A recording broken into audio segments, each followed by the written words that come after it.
Hello again, everybody, and welcome to the Poof edition of the Jim Cornette Experience. The proof is in the poofin', and Blood and Guts ended up with a big poof.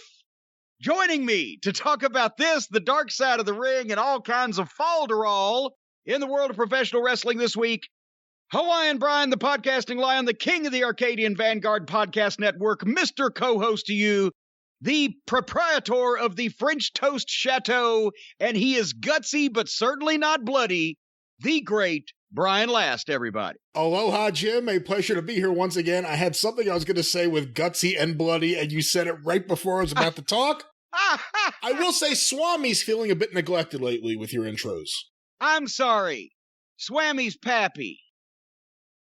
See, it doesn't work Swami Poppy. It has to be Swami's pappy. I guess not. Poof. Poof goes, what? I mean, I guess they're just a bunch of poofs over there. The exploding ring match goes poof. The Jericho airbag goes poof. And we are constantly left with a poof in our mouth over the big moments. And they worked so hard. And some of those guys even meant to bleed. Others did it accidentally. And then poof. We'll talk about it later on. I was going to call you. This was going to be one of the days that I called you. Because right here in Louisville, Kentucky today, it's beautiful blue skies. It's 60-something degrees. The Monroe brothers are out back working on corn. Now they're on the left fork of Cornette Creek. They've almost finished the right fork, but as I mentioned, I got another spring that's popped up, and now we found the cave that it's running into. So they've opened the cave opening above ground was only about 6 or 8 inches around, but now we've opened it up, and I'm going to have a nice little 2 or 3 foot waterfall into a cave that then runs another 20 or 30 feet down underneath the ground, and then comes out at the new bowl where I've got my water feature going, and I don't even have to pay the city for the water. It's all natural.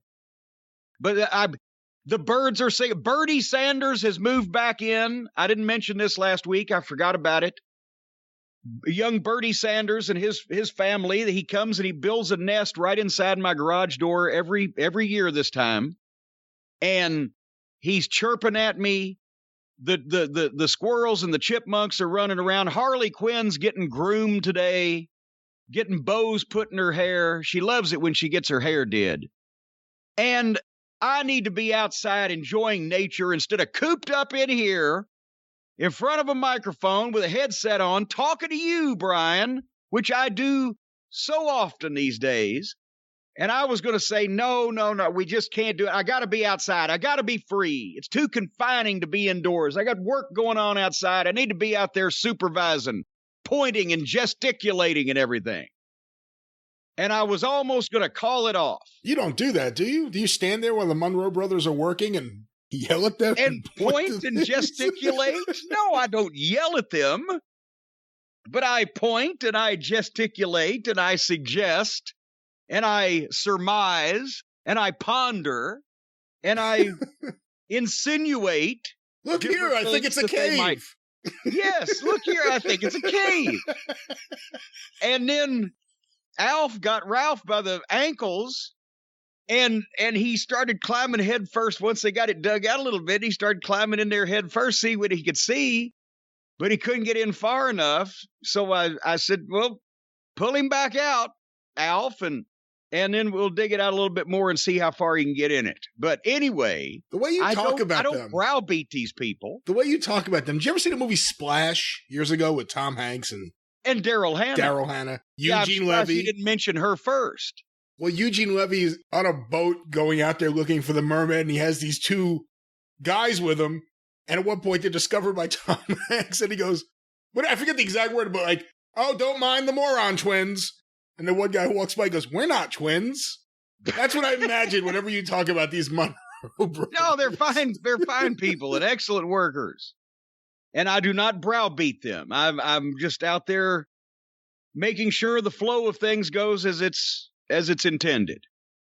But instead, I'm inside here. But I was going to say before you maligned the Monroes, I was going to say that I was going to call you, but then I was searching quickly through some emails, trying to just gauge what people might want to be discussing today or this weekend or whatever. And I came up from John from Moline. And when I read this, I said, all right, I'll stay in the house and talk about bad wrestling. Because this is why we do the show. Jim, I just wanted to take a moment and say thank you for all of the laughs you've given me over the years and especially over the past few months. Earlier this year, my mother had a cerebral hemorrhage. Thankfully, I was with her when she started having symptoms and realized something was drastically wrong. She had emergency surgery in Peoria, Illinois, and thankfully, and that's a scary thought, but thankfully, due to the excellent care of the doctors and nurses, well, they've upgraded Peoria. She was able to recover about as well as can be expected. During her rehab and due to COVID restrictions, I was the only one allowed to visit her, and I made the journey every day of 80 miles each way, taking the opportunity to catch up on the podcasts, and it was therapeutic to laugh to the point of tears, or needing to almost pull over to finish laughing at your takes on today's wrestling or whatever it is that passes for wrestling these days. I'm happy to say that Mom is back home and doing great. She's starting to drive herself in the coming weeks and looks to be on the road to a full recovery. So I just want to let you know how much your podcast can mean to people in dark times and how much some of us appreciate the laughs that you provide. And Brian's not bad either. Thanks again, John from Moline. Well, see, that's why we do this. And congratulations, John's mom, because your name's not in here, but feel better soon. From me and Brian, who's not bad. Are you that bad? What's the old corny, when I'm good, I'm good. When I'm bad, I'm bad. No, when I'm bad, I'm bad. Or when I'm bad, I'm badder. I don't even remember what the fuck the line is. When I'm good, I'm good. And when I'm bad, I'm even better, baby. There you go. Yeah. From me to you, John's mother. You just had your own bank addicted drug robber moment. Is what you did there with the, but to bring things up a little bit, there's another John. We got a lot of Johns listening to the program. We got more Johns than Marilyn Chambers had. Anyway, this is John from Newcastle, England.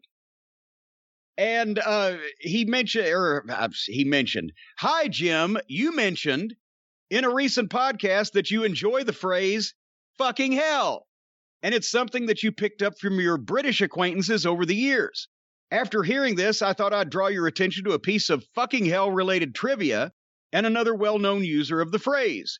Were you aware, and this is for you, Mr. Music Man, Brian Last, were you aware that at the 2-minute and 58-second mark in Hey Jude, Paul McCartney can be heard to exclaim, wrong chord, fucking hell, after making a mistake on the piano? As a longtime cult member, I thought you might appreciate this information. Cheers, John from Newcastle. Have you ever heard that, Brian? I had never heard that. I want to check that out now. You got 2 minutes and 58 seconds. Listen for Paul to say, wrong chord, fucking hell.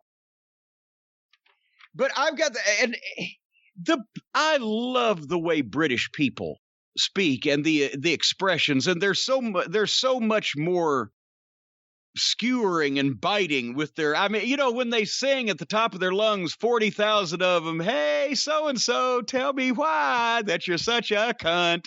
I love that shit. Or the expressions, or the exclamations, or the verbiage in general. But I got fucking hell came from Adrian Street almost 40 years ago now, when I first started managing, and Adrian was one of the first guys I managed, and I'd be, he and Linda obviously had just come to Tennessee from Los Angeles, where they'd just come from fucking England. So they didn't know these back roads in Tennessee. So I would always say, hey, I'll drive, you guys ride. I just want the entertainment, because Adrian was a great storyteller. But every time that he would have some extra disdain that he'd be telling a story about one of the promoters he didn't like, or Big Daddy or whatever. And finally he'd end his story and he'd just go, fucking hell. And it just tickled. And part of it is Adrian's delivery. But then 10 years later or whatever, I'm managing Davey Boy.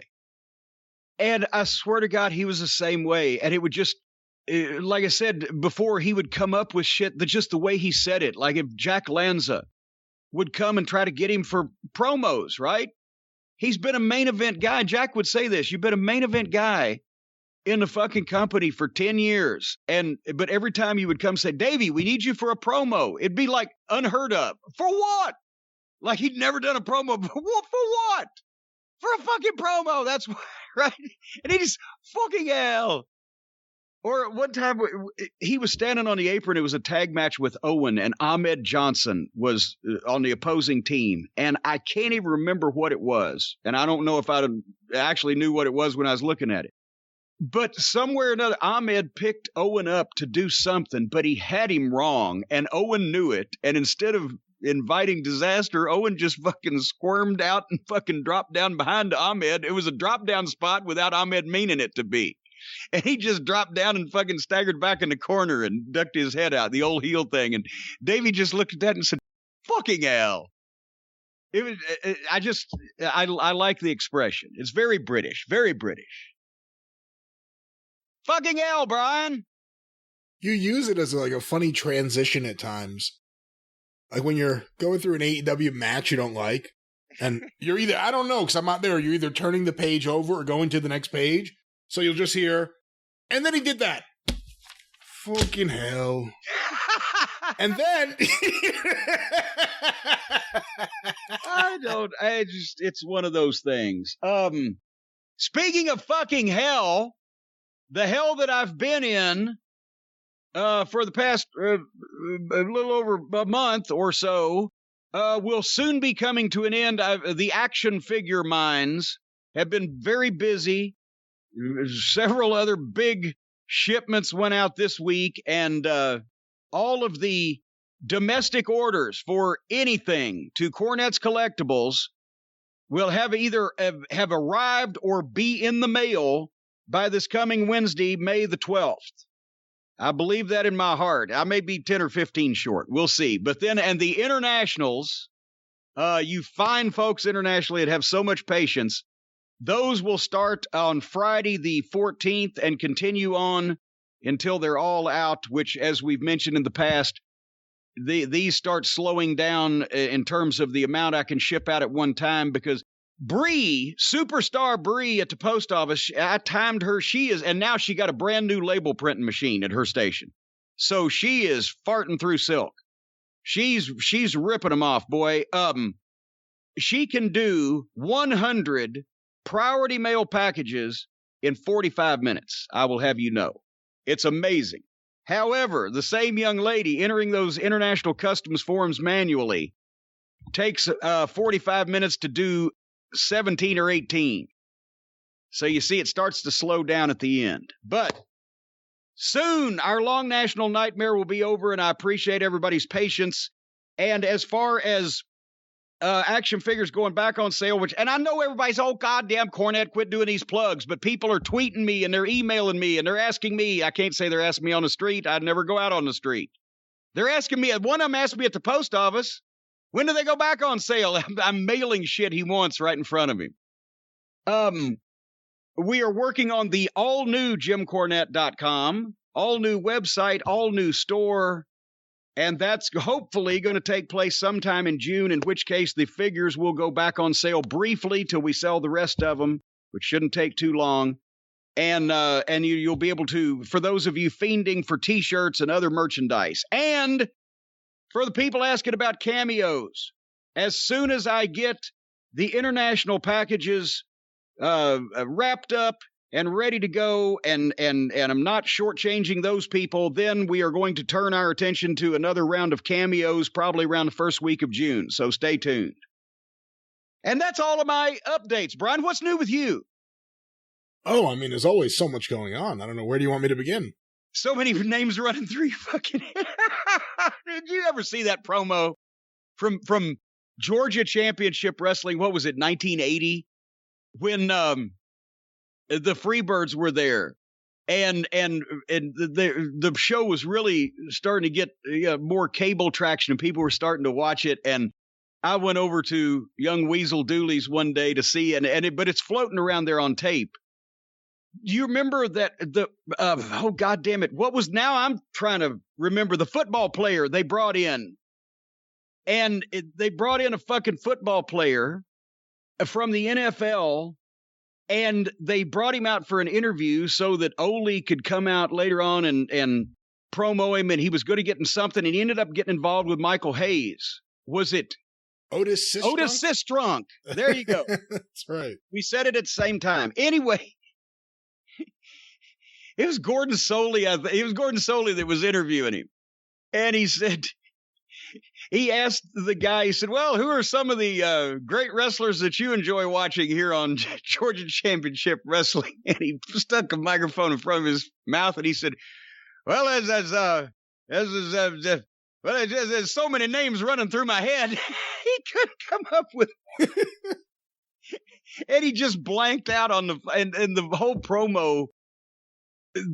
You could tell what Ole had told him to say, because Ole, as the booker, would have told him to say, go out there and say that you're trying to come to Georgia Championship Wrestling, but you can't get in for some reason. Somehow you're being blocked and you don't know why, but you want to come here and wrestle as soon as possible, right? That was just the start of his program, or the start of his reason for being there. So he goes out and, well, so many names running through my mind, right? Well, tell us, would you like to wrestle here? Well, I would, but they're blocking me. Oh, really? You'd like to wrestle here, but yeah, I don't know why I'm being blocked, but I'm being blocked. They're blocking me. I don't know who it is, but I'm being blocked here. And then finally, Ole comes out and just, why don't you get out of here, you idiot football player? This isn't a football field. This is wrestling for men. Just get out of here. And I think he wrestled, like 3 weeks later at the Omni, maybe once or twice, and my God. Anyway, so many names running through your mind. You just don't know. I'll tell you a name. It's running through my mind. And in a good way for once. I am having positive thoughts about Donald J. Trump. Do you know why? I don't. Because he has been banned again from Facebook. They upheld the ban. They said, now you can't make it indefinitely. So I think they ought to make it permanent. But he's banned, and people were up in arms. And what happened to the Republicans? What happened to free speech? Free speech is one thing. Lying speech is another thing. Shouldn't you're free to say all the true things that you want, but when a large number of stupid, gullible, ignorant people believe what you say and it is blatant lies, should you be allowed to spread those lies? They got laws against crooked aluminum siding salesman, right?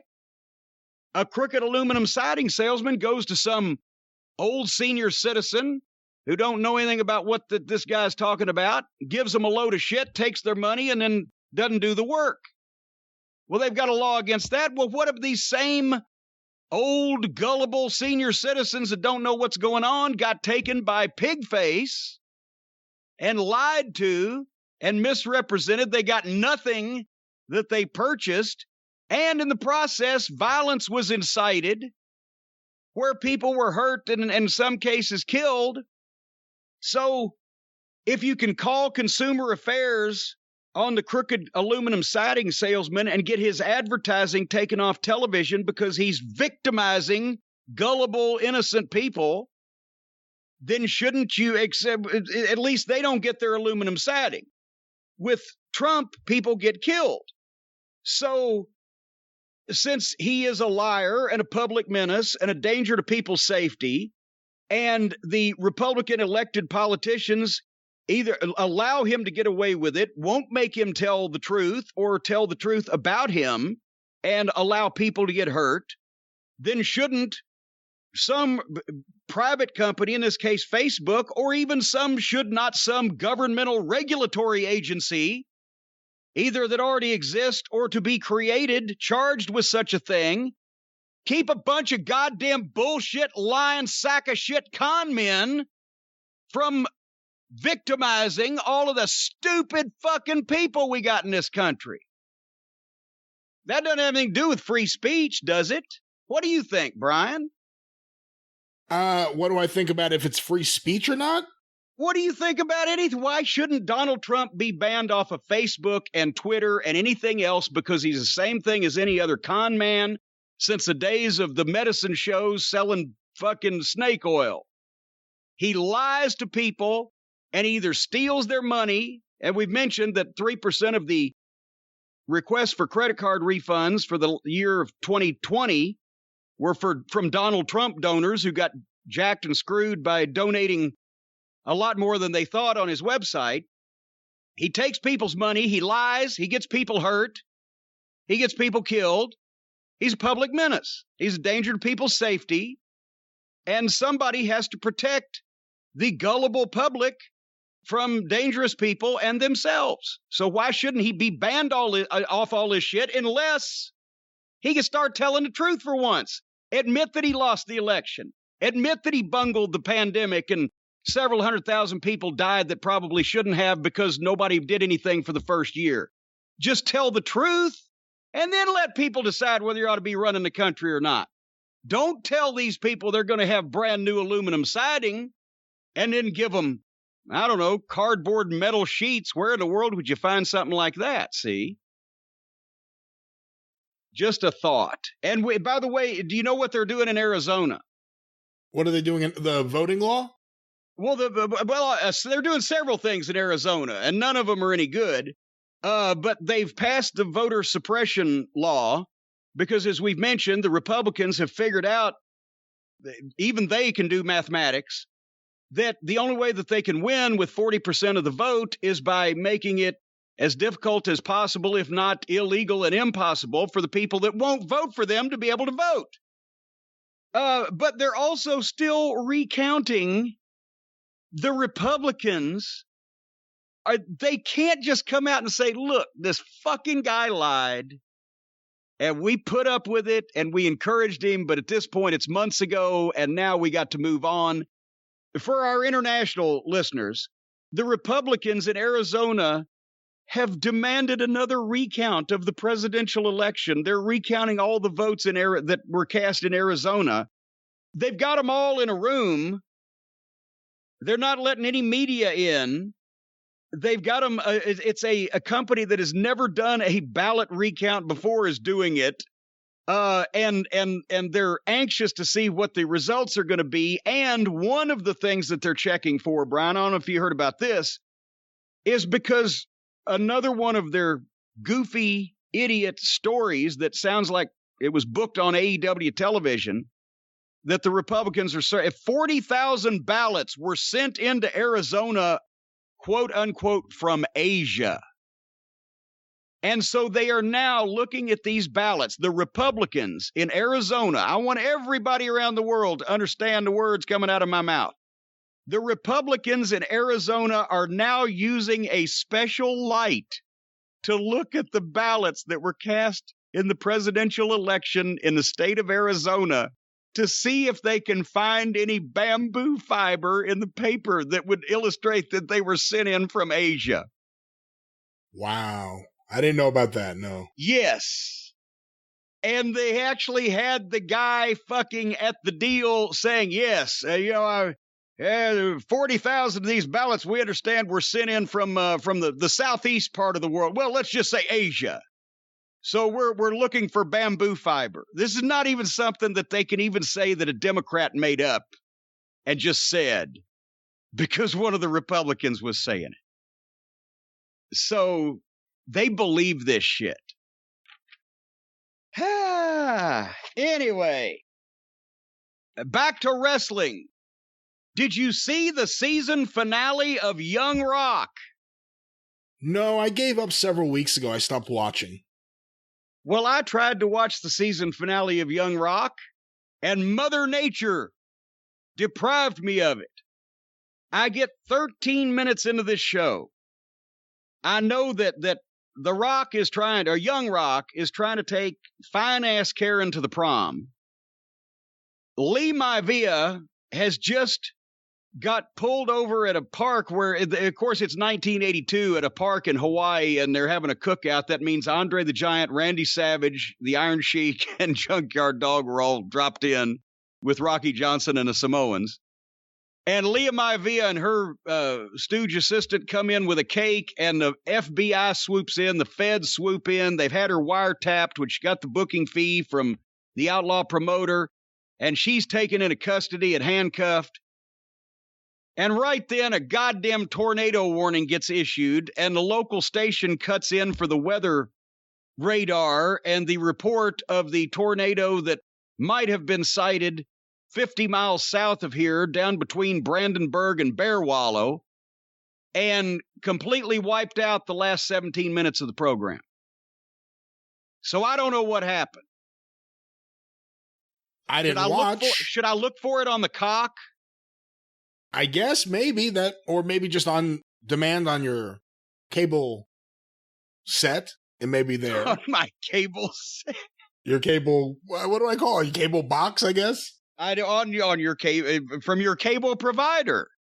On demand from, well, I haven't had time because I just found out about this last night when I went to watch it and didn't realize that had happened. When I was a kid, we used to call the remote control for cable in the early days when it was that brick with like 3 tiers. Used to call it the box. Like, where's the box? Where's the box? So for years, we called different cable remotes either the box or my grandfather's favorite, the clicker. Where's the clicker? The clicker, yeah. Where's the clicker?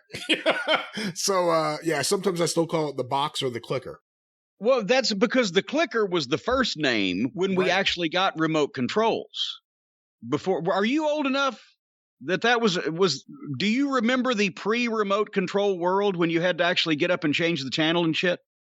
It was pretty much gone by the time I was born, but some of those sets were still around, so I've played around with them. I've seen them, and actually, here in my office, I have my grandparents' one of their old TVs, which is just this magnificent unit. It's like all in wood, and it's on wheels, and has a radio the built in. Jobs, yeah. Yeah, it's gorgeous, and it has a little slot to stick the clicker, the remote control. It's like one of the first TVs I think they did with a remote control.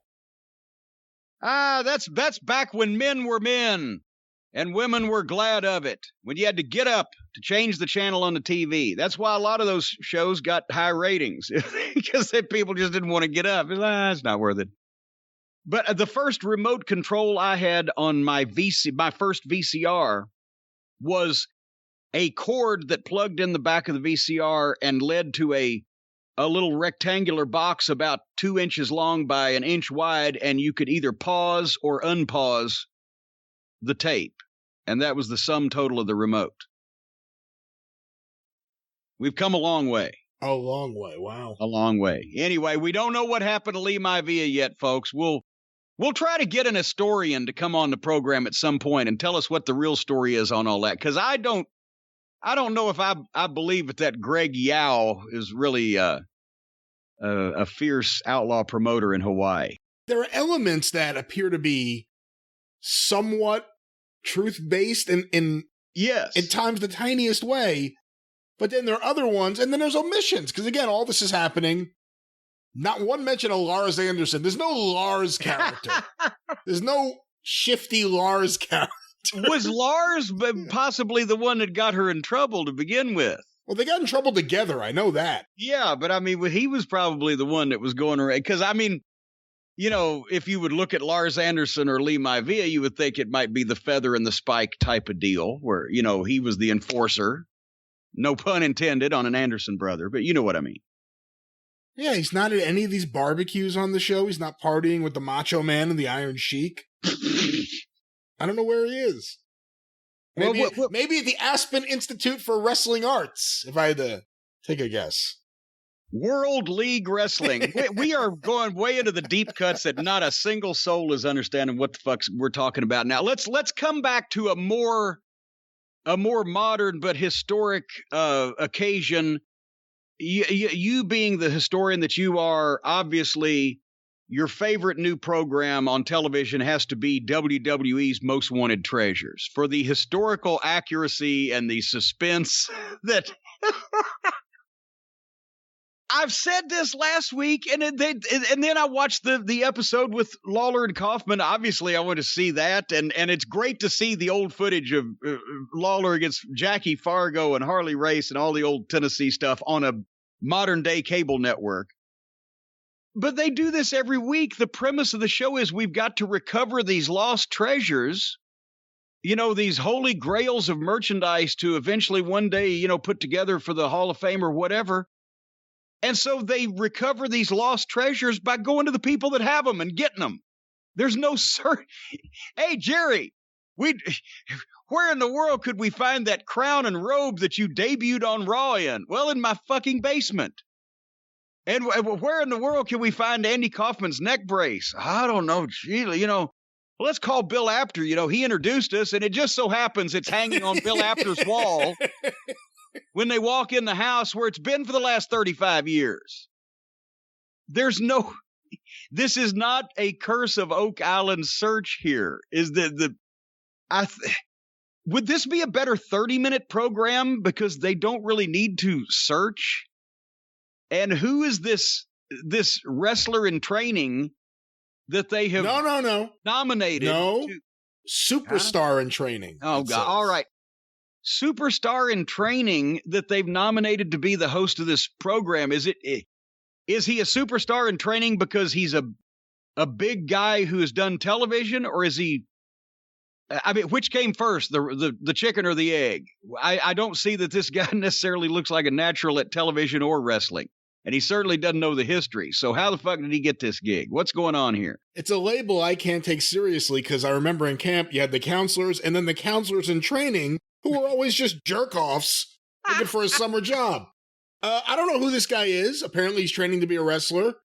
Apparently, at least for this show, he is the person they have sent on the road with capital to acquire things for the makeshift area of the warehouse where they're designing what appear to be displays for a future museum and Hall of Fame they'll probably be housing in Florida. I don't know who the hell he is. When he was offering, I mean, we'll get there. When he was offering Lawler money, he's like, how about $7,500? And Lawler's like, no, I can't do it. How about $10,000? I'm like, well, he jumped pretty quick. Well, no, he started lower than that, didn't he? Oh, he started out really lower, but then he went from $7,000 or $7,500 to $10,000. That's when I said, oh, Jerry, hold out. But the whole thing's obviously a predetermined show. Well, I think you mentioned it at one point. It has an element of Pawn Stars to it, whereas they're just doing a bit. This transaction, I don't believe this transaction has not been previously discussed and agreed to. But they're offering less money for these things than some yahoo on the internet would offer. So I don't blame Dave Milliken for what did he turn down? Or they wanted something and he turned it down. And then a creative nickname? What? I don't know. What were they trying to get? What did they get? It was like 2,000. I think they offered him like 2,000 or something for the boots. That's right, the boots. And then he wouldn't sell them. But then he would if Lawler drew him a picture. I refuse to believe that that's the only picture that Lawler's ever drawn Dave Milliken. But anyway. I mean, it's nice to see the old footage, and I enjoy that these rivalries, whether it's Taker or Kane or Lawler or Kaufman or whatever, are being revisited. But I mean, if there should be some kind of hunt for these things, or is that just for the wrestling nerds in us that we want to see really obscure and old things? Valuable things, whatever, historic things uncovered and found, and we don't care that we already knew. I think I pretty much knew that Kaufman's neck brace was hanging on Bill Apter's wall since I mentioned it's been there for 35 fucking years. Is it just us? Is this good for the masses, Brian? What do you think? I think it would be a really interesting show and probably an entertaining show, the search for real wrestling memorabilia and historic items. This is Pawn Stars.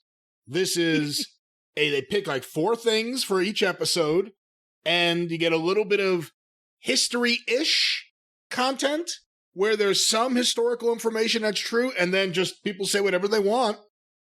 Jerry Lawler said that was his debut, that King of the Ring. That wasn't his debut.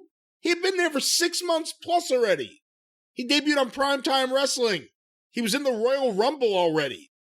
That wasn't his debut. It was said a few times. Now, in his defense, I guarantee you that if you held a gun on Lawler and said, "When did you debut?" and that he don't remember. I don't blame him for saying it.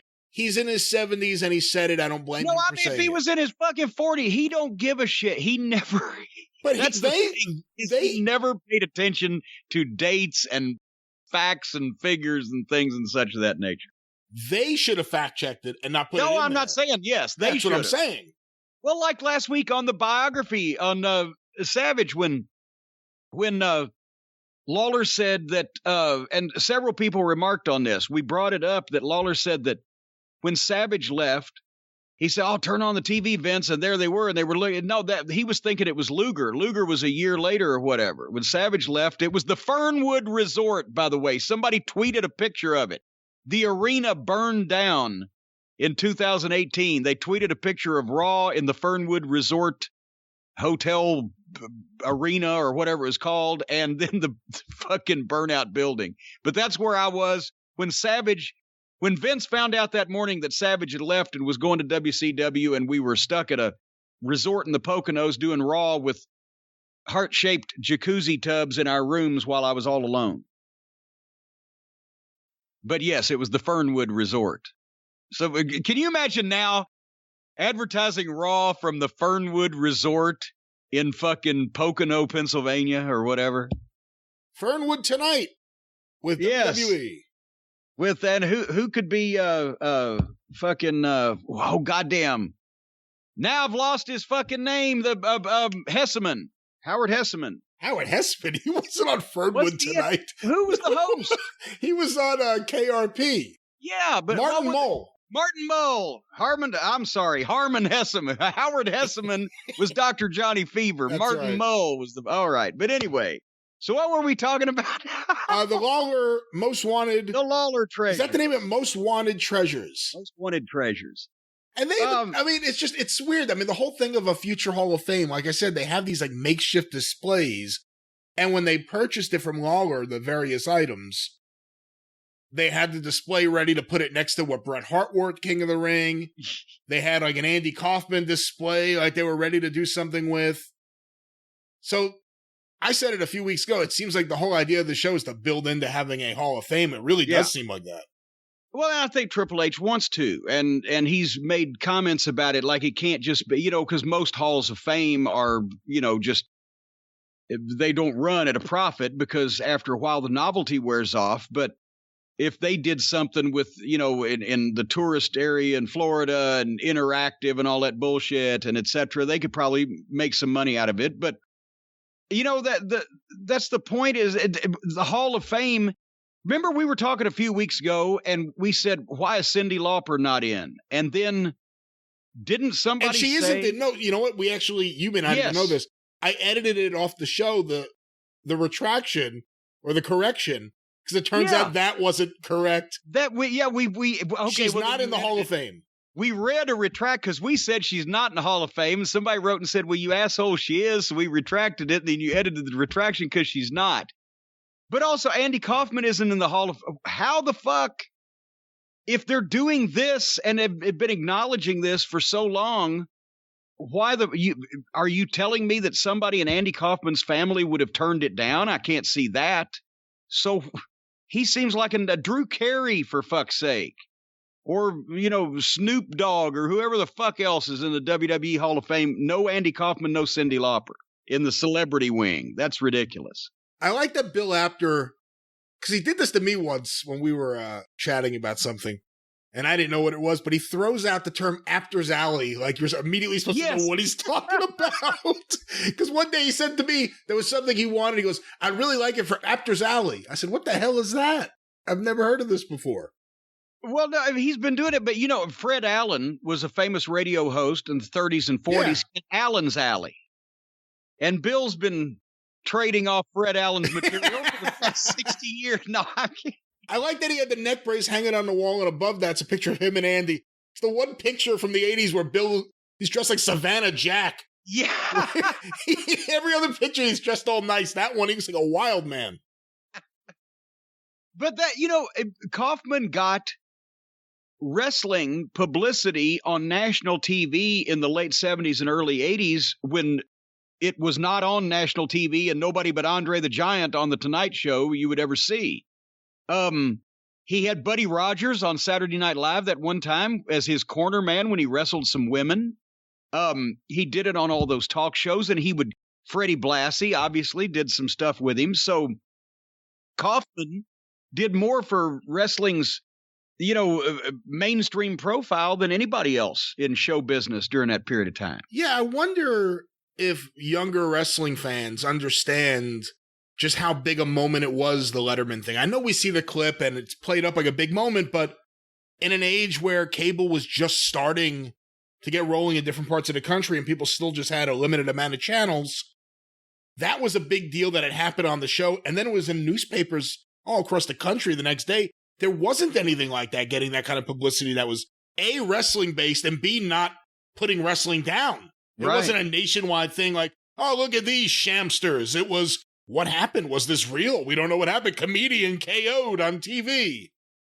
And well, the match had been covered by every wire service. Obviously, the Memphis paper wrote it up big, but it was covered in every newspaper in the country in one form or another. I've got a bunch of the clippings. Some of them did full features with pictures and everything. Some of it was in the by the way column in the sports section or whatever. But that it was reported by almost every newspaper as, even when they said, wrestling may be fixed or whatever they would term it, but apparently this guy really got hurt.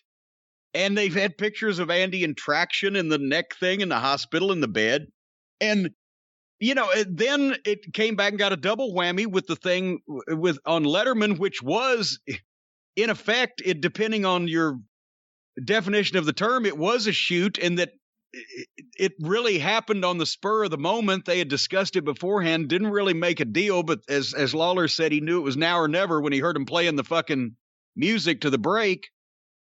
And obviously nobody else knew that was going to happen. Even, Andy's handlers and manager and things. So nobody was able to figure it out. But Andy had been doing shit like that you couldn't figure out whether it was a work or not in all those matches with the girls, and all of his fucking half of his stage routine was you didn't know whether he was, at first when you saw him for the first year he was on television, you didn't know whether he spoke with that accent for real or not until he launched into the Elvis impersonation that was fucking perfect.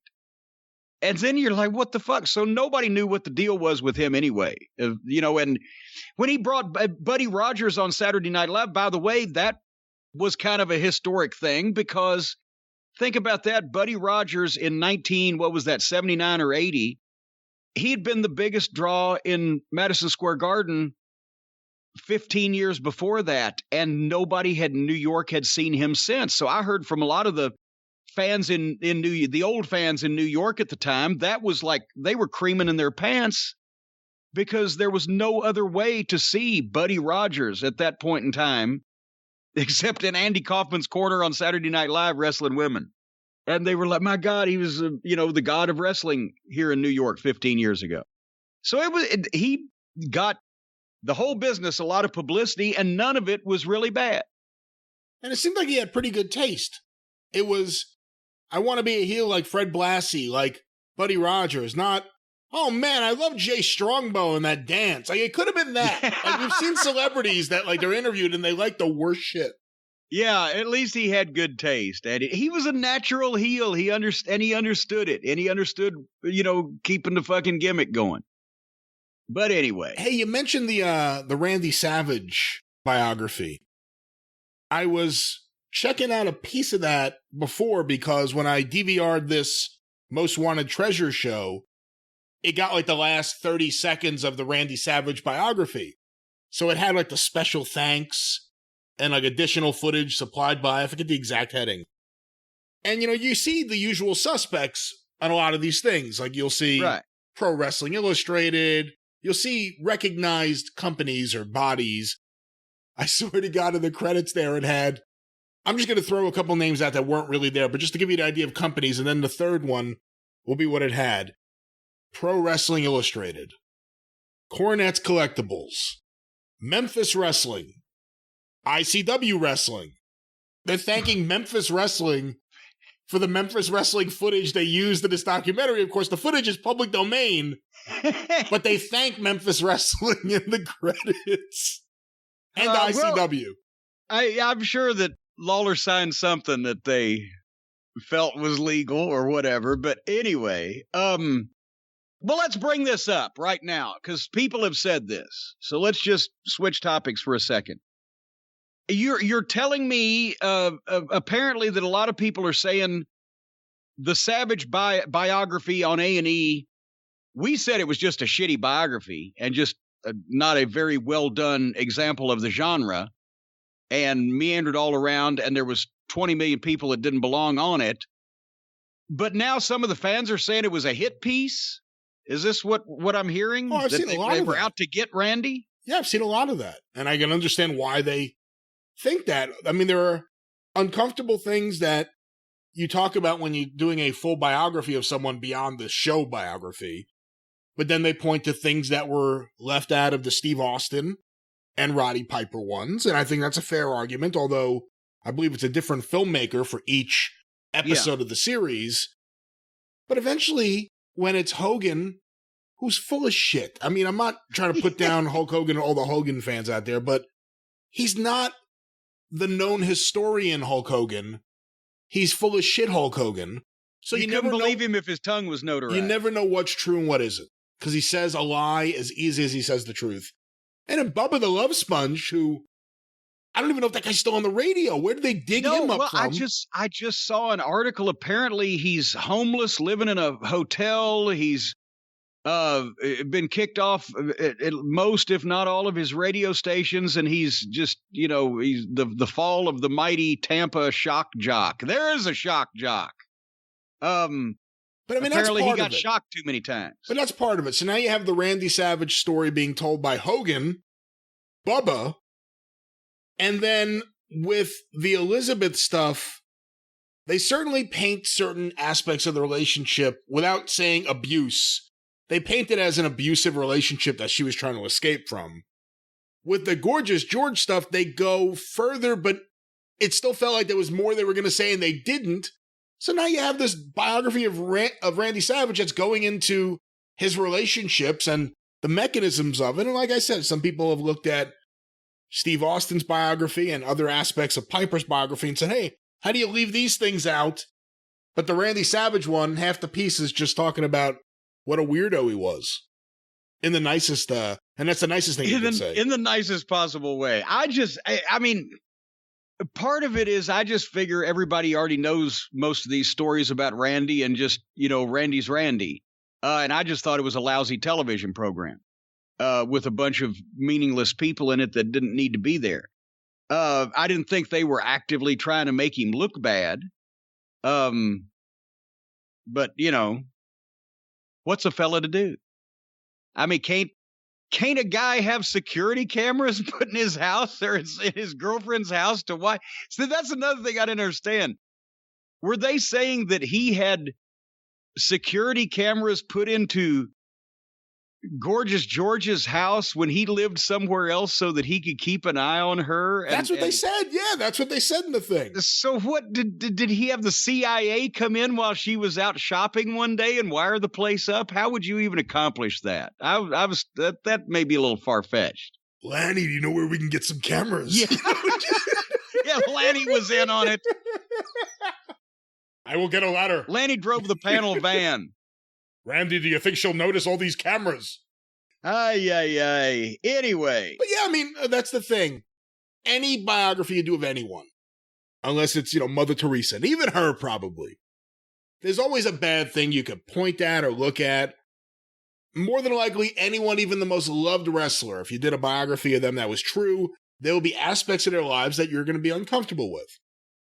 But the Randy Savage one compared to the other ones, I mean, they didn't even touch on stuff in the other ones. Yeah. Well, so I understand I mean, what would they have been touching on with Roddy that was uncomfortable with his family? He had a very happy family. Possibly substances. Well, they kind of talked about substances, but I think what I've seen people point at is talking about the tone and the words of some of his more racially tinged promos and moments. Oh, good Lord. Including him half black for WrestleMania 6, which was just edited off the Peacock version of WrestleMania. But when we read the transcript of the promo, it was actually a positive thing. Well, I will say when he was heel, it may not have been so positive, some of the words coming out of his mouth. But again, that's just him. I think the Austin comparison was the one that really... Well, there you go. Well, and also, but there you go, because there's... if you want the big star on the thing, and he's still alive, then you'll fucking stay away from his personal life when a guy's private, whereas when these other people are dead, they could do what... But no, anybody thinking that they should have brought up Piper's racial promos like that was anything that he meant in real life is a fucking lunatic. And he was getting heat, so there's nothing there whatsoever. But yeah, they went Austin, that's the issue. Well, they went into Randy's marital relations because he wasn't around to be in the show. So why not? But I can see that. I can see that comparison being valid with Austin, but I can't see it with Roddy. They really didn't need to go into anything more about him than they did, except that in the past, he may have traded a higher paying job for a chance to work in a short trip territory and do more snorts. But anyway. Yeah, I don't think that would have fit into the documentary. That probably wouldn't have fit into the documentary. However, well, folks, if you want your life not told, but painted, see what I did there, Brian? Go to the fine folks at paintyourlife.com. If you've got a life that you want to remember, if you have family members, loved ones, cherished pets, great moments in your life that you want to remember forever, have a photograph or a combination of photographs of those self-same things turned into a beautiful hand-painted portrait from the folks at paintyourlife.com. You can get it, as I said, from any photo at a truly affordable price from a team of world-class artists. You can order a custom-made hand-painted portrait in less than 5 minutes in the quick and easy process. You'll get it in about 3 weeks. And as we mentioned, they can take any photograph or they can combine them so you can have different generations, family members from coast to coast and continent to continent all together in the same place. And then you'll be able to remember it forever because you'll be staring at it on the wall in that beautiful frame for the rest of your life. So make sure you pick wisely. Anyway, go to paintyourlife.com and see and learn all about it because there's no risk. If you don't love the final painting, your money is refunded, guaranteed. And right now, as a limited time offer, you can get 20% off your painting and free shipping. 20% off and free shipping by texting the word DRIVE, D-R-I-V-E, to 64,000. That's DRIVE to 64 with 3 zeros. DRIVE to 64,000. Paint your life. Celebrate the moments that matter most. Terms apply. Available at paintyourlife.com/terms. All right, so what now is Daniel Bryan's current situation? This has been up in the air over the last week. Apparently, he's done contractually with the WWE, so the loser leave SmackDown match could very well have been his farewell to the company. Yeah, we didn't realize it at the time, but that match, and we were talking about the stipulation and how ridiculous it was being just one of the shows, not the promotion, but it actually was the last match on his contract. He didn't have matches on the contract, but the last match of his contractual term, and he literally is a free agent right now. He's still talking to them, I'm sure, but he could talk to whoever he wants. He could do whatever he wants right now.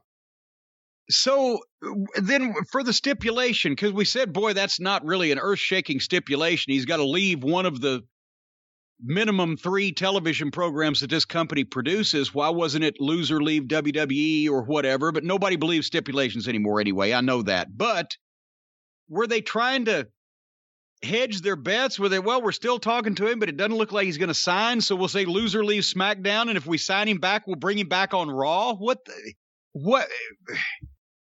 I don't still understand why that was a necessary thing or what they're doing there. But is there any indication of, I know he would probably rather be free to go and pursue a life of wrestling freedom around the world, but is there, at this point in time, would anything else be a step down for him and just he'd be doing it for the fun of it?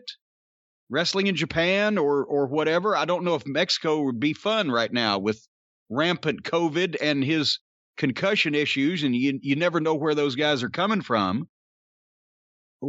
But he's almost at a point where he's been a top guy, even though he's not as over as he was several years ago. Nobody else is either.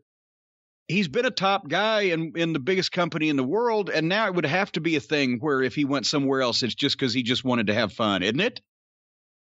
I don't know. I mean, again, right now it's a little weird because of the pandemic and because shows in Japan are still being closed, and I don't even know what's happening with the shows in Mexico. But I think if you're someone who has made millions of dollars and you actually got into the business and survived in the business primarily because of your love for it, and you've done everything there is to do in WWE, everything you're ever going to do, he's done. Unless Vince all of a sudden says, you know what? Push him again. He's done everything he's going to do. He's main event of WrestleMania, had major fan appeal, even though WWE blew it with that. I could see someone like that wanting to main event the Tokyo Dome. Maybe not appear on it, but maybe main event, maybe have the best match at the Tokyo Dome. I could see someone like that wanting to have a hair versus hair match at Arena Mexico. I think that if you're someone who loved wrestling and has been in the WWE for a long time and is a main eventer, and you had a bucket list of things to do, there probably still are several things to do. Have fun with your work. Well, yeah. Not be micromanaged. I'm not saying he shouldn't. I'm just thinking that if he does not re-sign now, he still can't do those things for the next year or so and have it the way he obviously doesn't want to have a empty arena hair versus hair match in Arena Mexico or, a quarter full Tokyo Dome. So it's going to be a while. Maybe is that why he says, maybe I'll just rest up and relax and think about that next year or whatever. I can see him. Will they do that? Would they sign a short-term contract for just him? Well, I don't know. Probably not, because they probably think he's going to want to go to AEW. I don't know with his wife being tied up with them with a reality show and all that other stuff, if that be a thing. And you just mentioned Daniel Bryan loves wrestling. Would he be one of those people who would be deluded enough to think that he could make a difference and snatch AEW, snatch a knot in their tail and put them back on the right track if he by himself was there? Or do you think that even Bryan would realize, because he's a pretty smart guy, I can't do anything with this, even me. I could have a good match with this guy and that guy, but I would still be a guy having a good match on a shit show. I think that's what it is. I don't think there's anything he could do to go in there and change the tone of AEW, because that comes from Tony Khan and the executive vice presidents. And unless you're going to go in there and be above them or another executive vice president, I don't think that. But going back to what we said earlier, I could see Daniel Bryan, despite what Jim Cornette thinks, saying, you know what? I've seen all this hype for Kenny Omega. I want to work with him. I want to have a classic match with Kenny Omega. I could see someone like Daniel Bryan thinking that. Then he better hope it takes place in Japan. Maybe so. But I mean, I could see him wanting that match. So in terms of, I can't see him saying, oh, I'd like to go to AEW to work with Cody. I just don't think. And that's not even meant as a knock to Cody. I just can't see that appealing to Daniel Bryan. He would probably find it appealing to work with Darby Allin, Kenny Omega. There's a little bit of bad blood in the history between him and the Young Bucks. I don't know if that would still be on his list. Is there? I don't even know about this. It wasn't my week to keep track of them. A bunch of people sent the quote from their book to us, and we just never did it on the air, I guess. There was a match, I think, in Pro Wrestling Guerrilla years ago. The Young Bucks versus, I want to say, Daniel Bryan and maybe Roddy Strong. And I guess Bryan and maybe Roddy, too, had the idea of, we're going to kick the crap out of you guys to get some sympathy on you because you guys are such big heels. Right. Here in Pro Wrestling Guerrilla. And instead, they just kicked the living shit out of the Young Bucks, and the people loved it. And I believe, from what I heard and the little bits I read, and I didn't read it all, so maybe I'm getting parts of it wrong, but I believe there are still significant hurt feelings from the Young Bucks to at least Daniel Bryan, maybe Roddy Strong. What, just because the people cheered them when they were kicking the shit out of... Because they were extra stiff. Oh, bullshit. I believe so. I mean, someone will listen to this and correct me and send you the I'm not saying that that's not the story that they may have told. I'm saying Roderick Strong and Daniel Bryan were extra stiff with the Young Bucks. And well, either Roddy or Daniel Bryan could stretch both of the Young Bucks by themselves if they wanted to. But those are the last guys that you would imagine or conceive would be unprofessional unless those jackoffs just wouldn't slow down and fucking listen. Maybe they didn't understand hey, slow down and fucking listen, shut the fuck up and open your ears type of thing. Maybe they got offended by that, but I don't think we're talking about Stan Hansen and Bruiser Brody here taking liberties with Roderick Strong and Bryan Danielson. That's ridiculous. Imagine right now if there was a billionaire out there who said, you know what? I've always wanted to do something in wrestling, and all these networks seem to really be into airing wrestling right now. I'm a billionaire. Daniel Bryan's a free agent. CM Punk's out there. Samoa Joe's out there. There are some pretty big names that are now free agents. I mean, I'm under the assumption Punk's never coming back, because why would he? Yeah. Why would he? But here you've just made another point that I've been making since this whole AEW thing got started. It's just what it's done is spoiled the opportunity for somebody to come along and do it right. Because now here's, like you said, CM Punk, Samoa Joe, Bryan Danielson. If a billionaire was to come along, the other billionaire that came in a year and a half ago has already got one of the major TV outlets tied up. He's already got some talent under contract that you would actually want if you were operating a serious wrestling promotion. And he's got all the attention. So it would be even harder now for somebody to come along and try to be serious about it, which is exactly what my point was. If the guy wasn't going to be serious and try to do something to salvage pro wrestling and just put on this shit show, it'd been better off if he hadn't done it, because maybe in a year or two, somebody else might have come along and had more, I don't know, fucking sense and done something that could be watchable. But now that's not going to happen. And if some billionaire was sitting there, yeah, I've got $1 billion, and there's Bryan Danielson and Samoa Joe and CM Punk and this guy, but you know what? That other jackoff already did it, so I'm just not going to do it.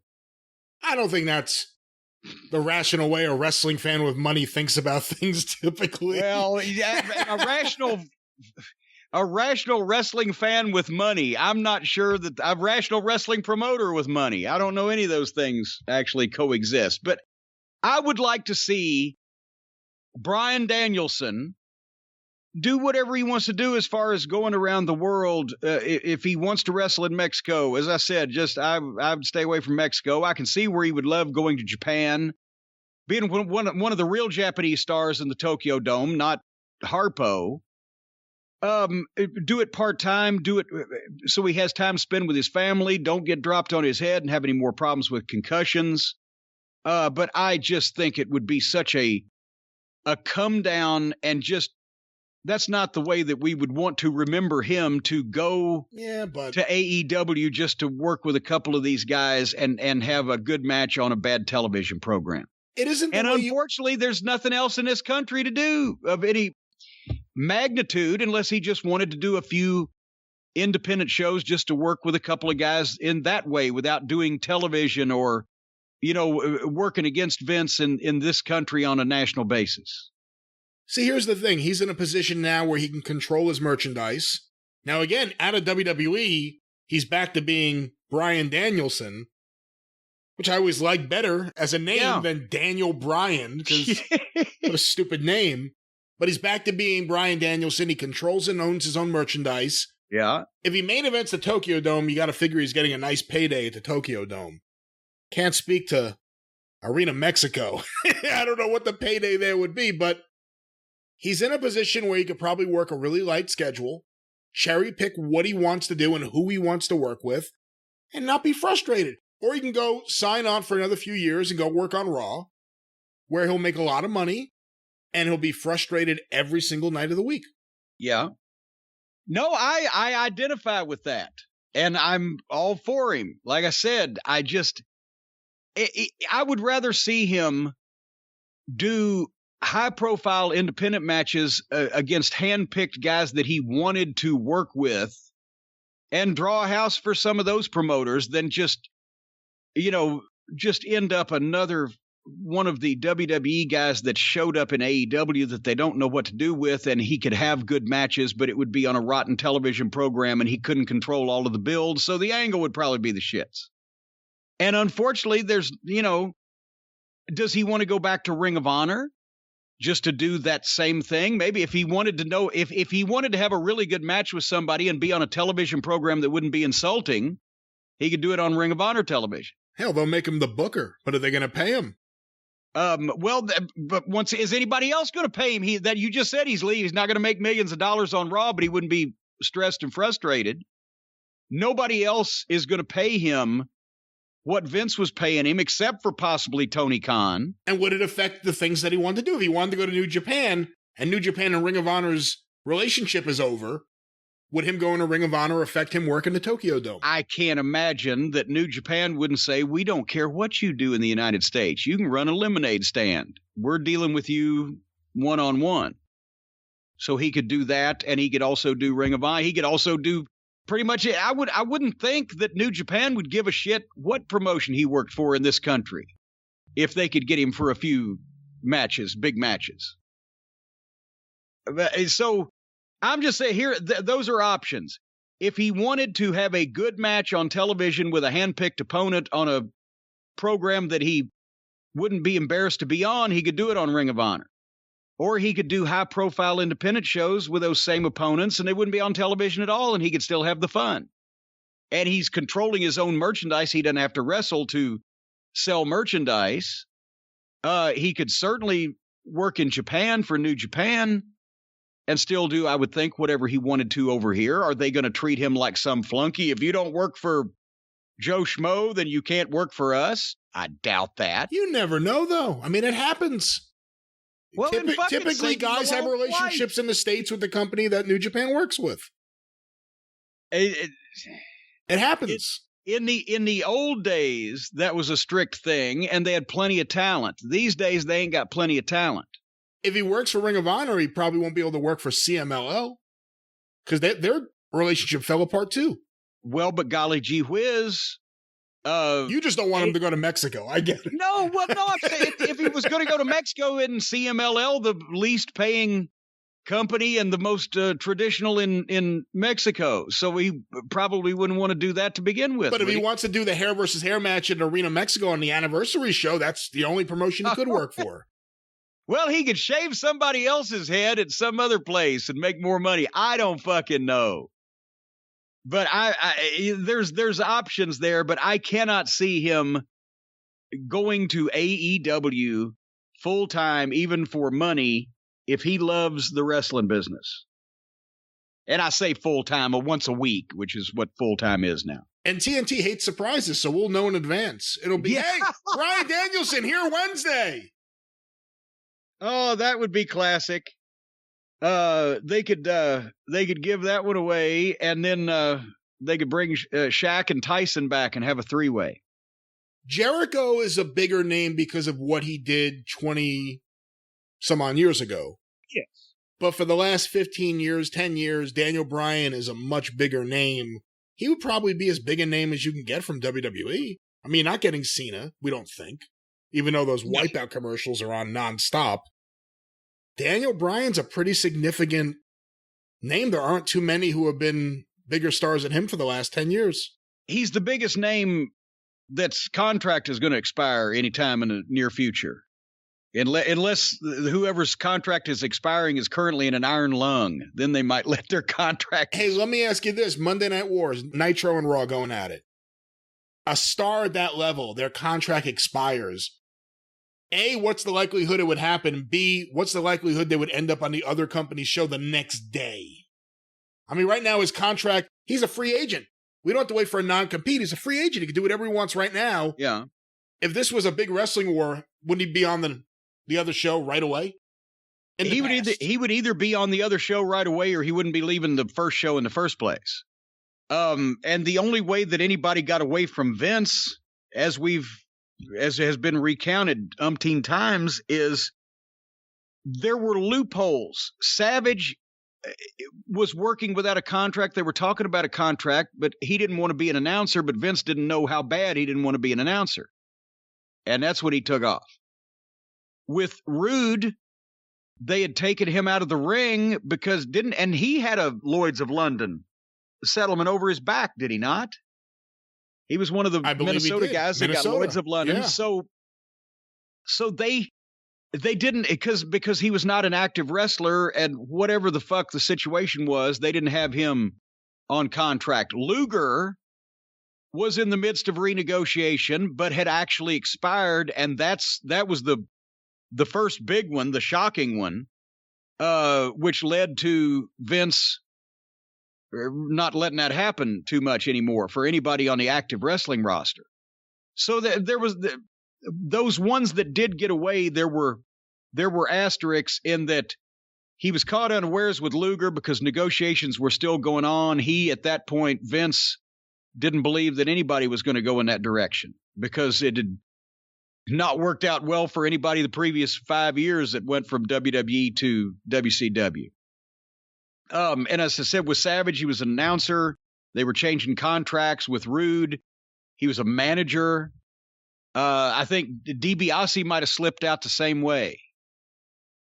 And then they started signing everybody up to long-term everything. And then if there was a war, an actual war going on now, and they knew that Bryan's contract was going to expire on whatever it was, May the 1st or whatever, then he would have already been signed to a new one several months ago, or they would have moved him down, diminished him, and even disappeared him if he wouldn't sign a new one. But instead, he was in the main event on their network television program his last night in. So I think that indicates that if he does go to AEW, they don't even care anymore. I will also say we are recording this early on Friday. SmackDown airs tonight. If by chance Daniel Bryan happens to be on SmackDown, please disregard this entire conversation. Oh, my, they wouldn't do that after a week. They wouldn't do that, would they? Oh, no, they don't fuck up angles there. All right. Well, you're right about that. So please disregard everything if something happens.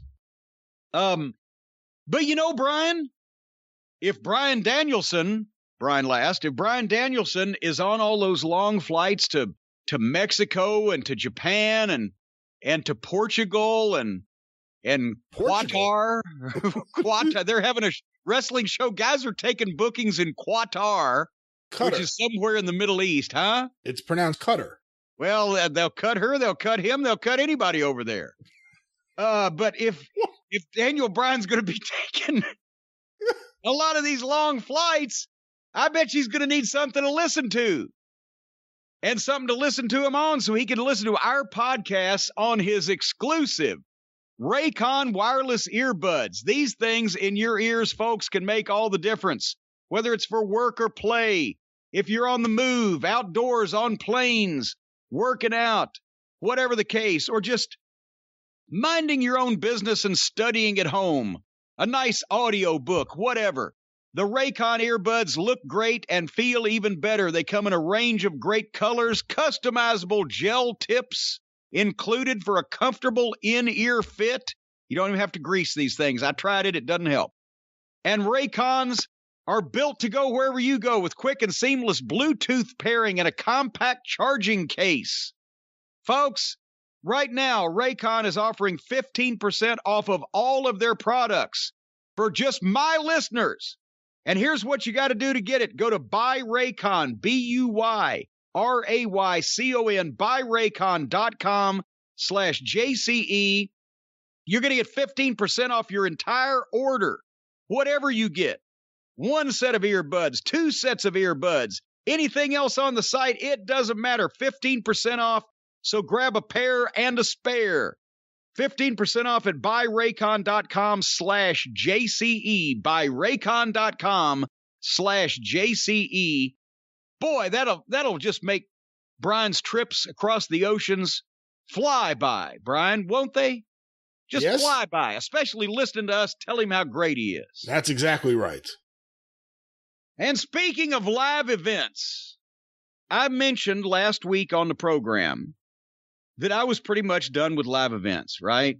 Because, before the pandemic, I said, well, I'm going to probably do like the Charlotte Fan Fest and, the Legends Fan Fest, a couple of them and a few comic conventions, but I'm beat up traveling anyway, and I was fed up with it. And then all the pandemic stuff came in, and now I look at everyone like an invading disease. And I actually got a couple of emails that say, oh, come on, it's not that bad. Well, you're being a pussy. So I want to read you something. This was on our fine friends at pwinsider.com. The article is by Mike Johnson. But Tommy Dreamer has contracted COVID-19 and has been sick for almost a month. And guess where he got it, Brian? Beulah McGillicuddy.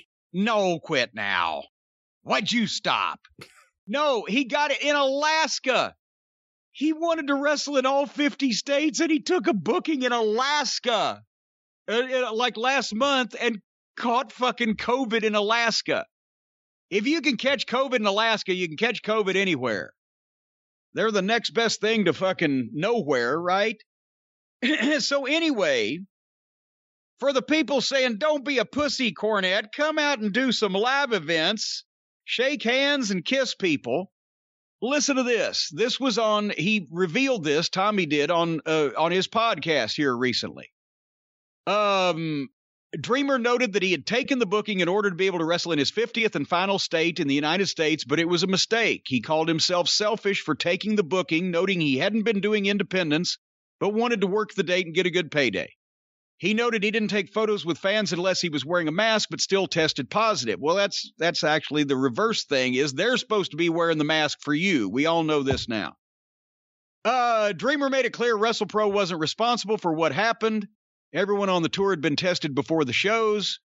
He was upset he passed the disease on to his wife, Beulah McGillicuddy, and one of their daughters as well, because this shit spreads. But listen to this. This is Tommy Dreamer. Explain to me what the fuck has not happened to Tommy Dreamer physically in his life. He's been run over with vehicles and set on fire and beat to death in ECW and whatever the fuck. Describing his symptoms, Dreamer stated that he had nonstop pain that felt like a massive concussion for 17 days. He needed to change his sheets daily as he was going between chills that required heavy blankets and heavy sweats where he felt as if he was freezing for hours on end. While recording the podcast, Dreamer said he was on day 24 after testing positive and has only had 3 good days, as every time he felt like he'd gotten past it, it would rebound and hit him over again. He told a story of one night being in so much pain he believed he was going to urinate all over himself because he couldn't walk to the bathroom.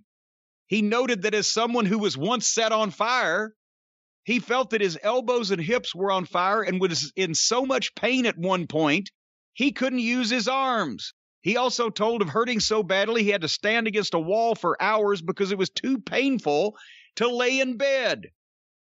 He noted that during the last several weeks, he was worried his life was over, remains worried about a varicose vein in his leg and blood clots due to pain that remains in his leg.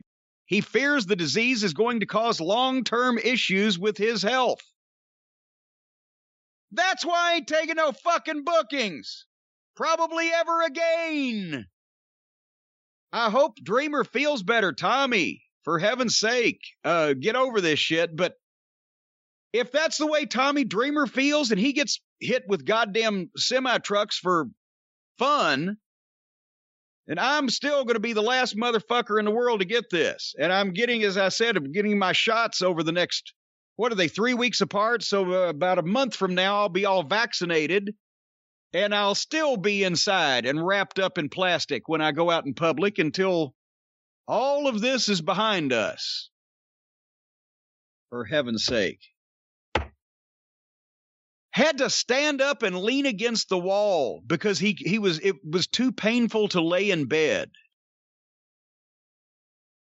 Have you ever been too painful to lay in bed? I don't believe I've ever been too painful to lay in bed, no. Well, it doesn't sound like a lot of fun. Anyway, speaking of painful, have you seen the new Car Shield commercials with Ric Flair? I have. They were all over Dark Side of the Ring. My God, and also Dave Marquez is interviewing him on one, and is that Eli Drake costumed up that he chops him and hits him with a chair or something? I don't know. Someone told me Peter Avalon is in one of the videos with him, but I didn't see that one. I don't know because it was quick, and I that one I glanced up and saw. But did they do those with a VHS camcorder in one take? I mean, I'm not knocking Flair, and obviously it's a big promotion because they're everywhere, but they could have shot that they could have actually done multiple takes instead of one take, having him read the entire verbiage they had written for him off of a screen while the camera is seeing him looking down, reading this off the fucking screen. And it looked like they brought him into a fucking office, stood him in front of one camera, said, "Here, read this now," did it, and he fucking left. Is this a national company? I believe so, yes. They couldn't have budgeted any type of production for this. They could not have done a couple of takes so Rick could actually be looking at the camera when he's saying some of these lines. It was outlaw. That looked like a Classy Motors commercial on Smoky Mountain Wrestling with the Classy Motors owner Wayne. I've told you that, right? That somebody tweeted that. Buddy Landell went out and did the spot where he was going to buy Bobby Blaze a car, but he couldn't find one shitty enough for him at Classy Motors. And the guy that's with him, his name was Terry Kenner. He was the owner of the car lot, but he didn't want anybody that called up to complain about the shitty cars that he sold to know it. So every time they'd call up and ask for Terry, the boss, he'd say, "Well, this is Wayne. He's not here right now." So everybody that walked in thought he was the flunky that swept up. He was really the guy that fucking owned the place. Where was I going with that? Well, I was watching parts of Dark Side last night. My oldest daughter and Suzanne were with me. And when one of those Flair commercials came on, they had no idea what to make of it. They couldn't understand why he was behaving that way. They started laughing at the ridiculousness of the commercial, but I don't know if it did anything to promote Car Shield, really. And it wasn't flattering to Rick because, again, they did not have to do that all in one take. I've produced commercials before. They could have shot a couple of different lines and fucking edited it and done it in some other way where it didn't just look like they said, "Here, read what's on this screen that you're looking at, and we'll just shoot you with one camera and just one take and then leave." It was so I don't know if I want my car shielded yet. Did I ever tell you, and maybe this might save this whole thing, did I ever tell you about the time Flair had me drive his fucking BMW from Atlanta back to Charlotte? No. Okay. He's going to stay over and fly, right? We've done Atlanta TV. This is in the booking years for TBS. And so he's driven down there. He's got that BMW. It was a new model, so then it's late 80s. And he says, "Well, you want to drive my car back?" I said, "Sure," because I always don't want to fucking fly, right? So I'll drive his car back to Charlotte. So he gives me the keys, boom, put my stuff in the car, take off, and I say, "I've got to get some gas." So I pull off on the outskirts of Atlanta, right off of 85 there on the way up to Charlotte, pull into a gas station. Remember, this is the days before cell phones, right? So there's no way to call Flair at this point because if I fucking got to a payphone and looked up the number of the goddamn hotel he was at, if I knew it, and then called the fucking front desk on the payphone, and then they were able to find him in the bar, but you see where this is going, right? I can't get the gas tank open. There's a goddamn release that I've not been clued in on the location of. It doesn't take a key. There's not even a thing where you can reach in and pry it open somehow. And I stood there at that gas station for 20 minutes searching that BMW like the feds searching for drugs, trying to find the release on the gas hatch. But I thought at one point I was either going to have to find, because now bear in mind, this was not the greatest location. I didn't want to go up to strangers at 1 o'clock in the morning and say, hey, I got this fucking BMW over here and I need some help trying to get in the gas tank. So finally, I found the fucking thing. I can't remember where it was now. It may have been in the glove compartment, and opened the goddamn gas thing so I could get gas in it and get it back to Charlotte. That's the same one we were driving to Columbia one day, me and him and Kevin Sullivan, and I'm in the back seat, and it's a nice day. It's a nice warm fall day. And I start sweating. I said, Rick, you turn the air up a little bit. Yeah, I see him turning shit up there. I kind of feel some air, but I'm still sweating. Rick, can you turn that up? Yeah, here, let me give you some more. And I hear the air blowing up front, but I'm still fucking hot. As finally he started laughing, that's when I realized he had heated seats, including the back seats. This car had everything. It was like a goddamn luxury apartment. He had pressed the button up there and had been cooking me on the fucking seat heater in the middle of a goddamn 80-degree day. That's why I've not spent money on cars in my life. They get too smart. They do too many things. Oh, come on. Did you ever have heated seats on your car, Brian? Of course. Well, of course. Well, it wasn't a big. You don't have heated seats? I do now, but I didn't in 1989. Well, I do now. I didn't in 1989. When are you talking, now or then? Well, I'm talking then. What kind of seats did you have in 1989? You said do you, not did you. Well, did you? I don't remember what car I was in 1989. I was 9. Then you had a car seat in 1989. I didn't have a car seat. I was sitting without the car seat at 9. How long were you in the car seat for? But you were small for your age. I was pretty normal size for my age.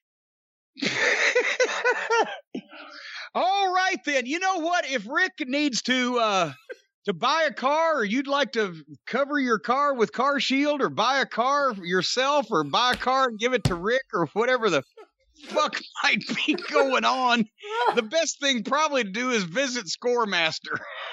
That's right. That's right. Some way or another, it makes sense. Because if you go to get a car loan, say your credit score is in the high 500s, mid 600s. I don't know what Rick's was back then.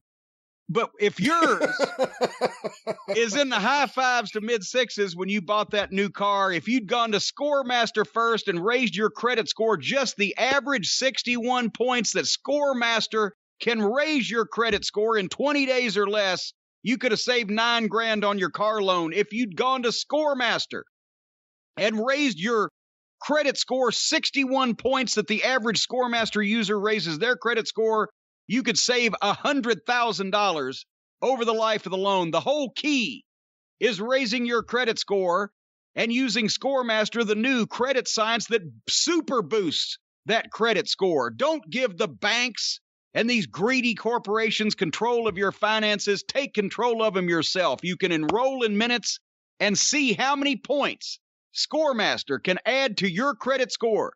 Just visit scoremaster.com/JCE, scoremaster.com/JCE, and that way when you slash me, they know that you're in with the cool kids and they'll take care of you.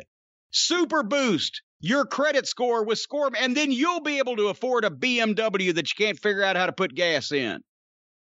All right, well, the season premiere, the new season of Dark Side of the Ring was just this past Thursday night, May the 6th, with the 2-hour Brian Pillman episode.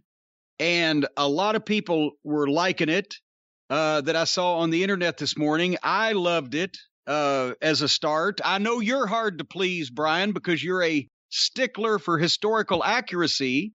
So let's start with, what did you think? I think it was one of the best ones they've done. I had a thought about an hour, 10 minutes or so into it that this could be the best one they've done. And I think a lot of that is everyone interviewed was actually a key player in the story. It wasn't like past seasons where all of a sudden, like a Bruce Pritchard or someone or a Scott Hall, someone who... Montreal was a work. Yeah, exactly. Someone who had no reason to be there and spinning a narrative they were spinning, and they really didn't add much to the story.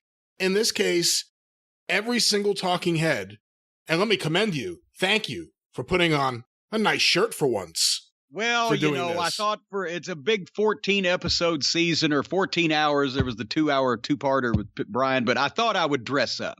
But every talking head I thought was great, and everyone contributed to the story. We could talk about this.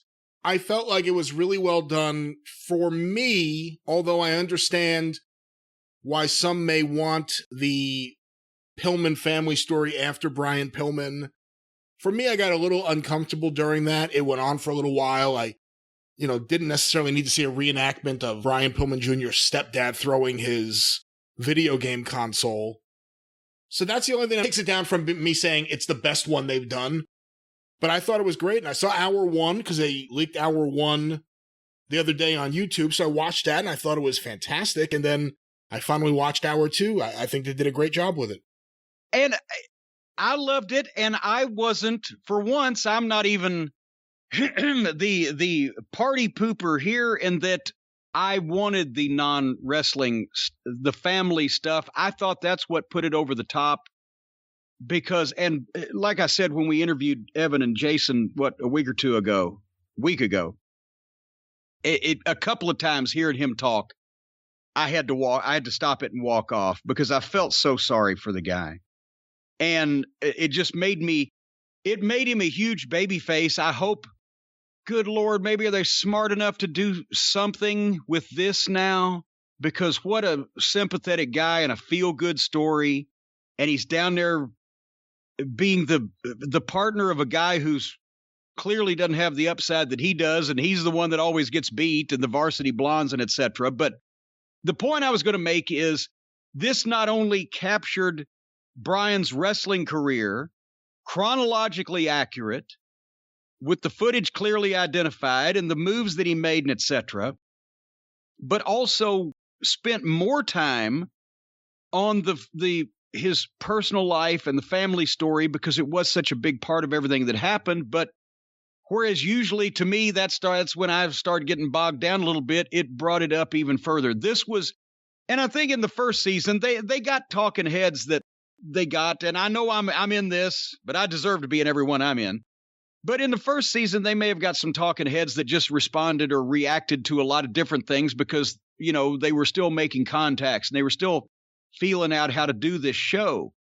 But last season was, even though some of the names have gotten less prominent, the stories are as good or better than the big names. So whereas Biography on A&E is going for they're playing the Stones' greatest hits, and they're going for the big names, and they're concentrating primarily on wrestling, except if they do a hit piece on Randy Savage, because they just want the wrestling fans and the viewership.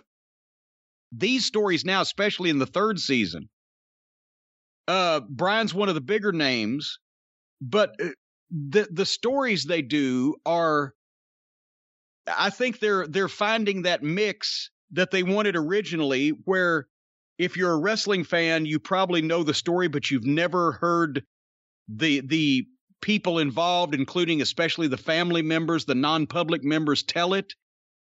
But now these stories are incidentally about people in wrestling that if you're not a wrestling fan, you could watch this and still enjoy it and still be captivated by it and still what a story it was. So they're doing that. It's still primarily wrestling fans watching, but if you're a non-fan, I guess the point I'm making is you could watch this and you could get into it. Now, I saw the teaser for Dark Side of Football, and that's not from Evan Husney and Jason Eisner, and they had 5 minutes at the end of the program to get me hooked on what kind of dark side this was going to be, and it doesn't seem like football has as dark of a side as wrestling, or maybe they're just not the same filmmakers. But I love this show on Bryan. And there's always a holy shit, you got to be kidding me part. Now Eric Bischoff has decided after 25 years to claim that he was really working with Bryan and gave him that release so he could go to work for Vince and come back and he could pay him more money. Hey, can I just jump in real quick and say, I said before, all the talking heads on this, even Bischoff, even though we'll talk about his spin here, everyone did a good job, and everyone was a key figure in the story. I thought you did great. I thought Dave Meltzer was great. But the one who stole the show, a name I had heard for years, but I'd never actually seen him, Kim Wood. Yeah. And he was, boy, can you imagine breaking into the business and that's your coach? Not like football coach anymore, but like kind of a life coach. Yeah, well, and the greatest line ever, what do you think of Vince McMahon?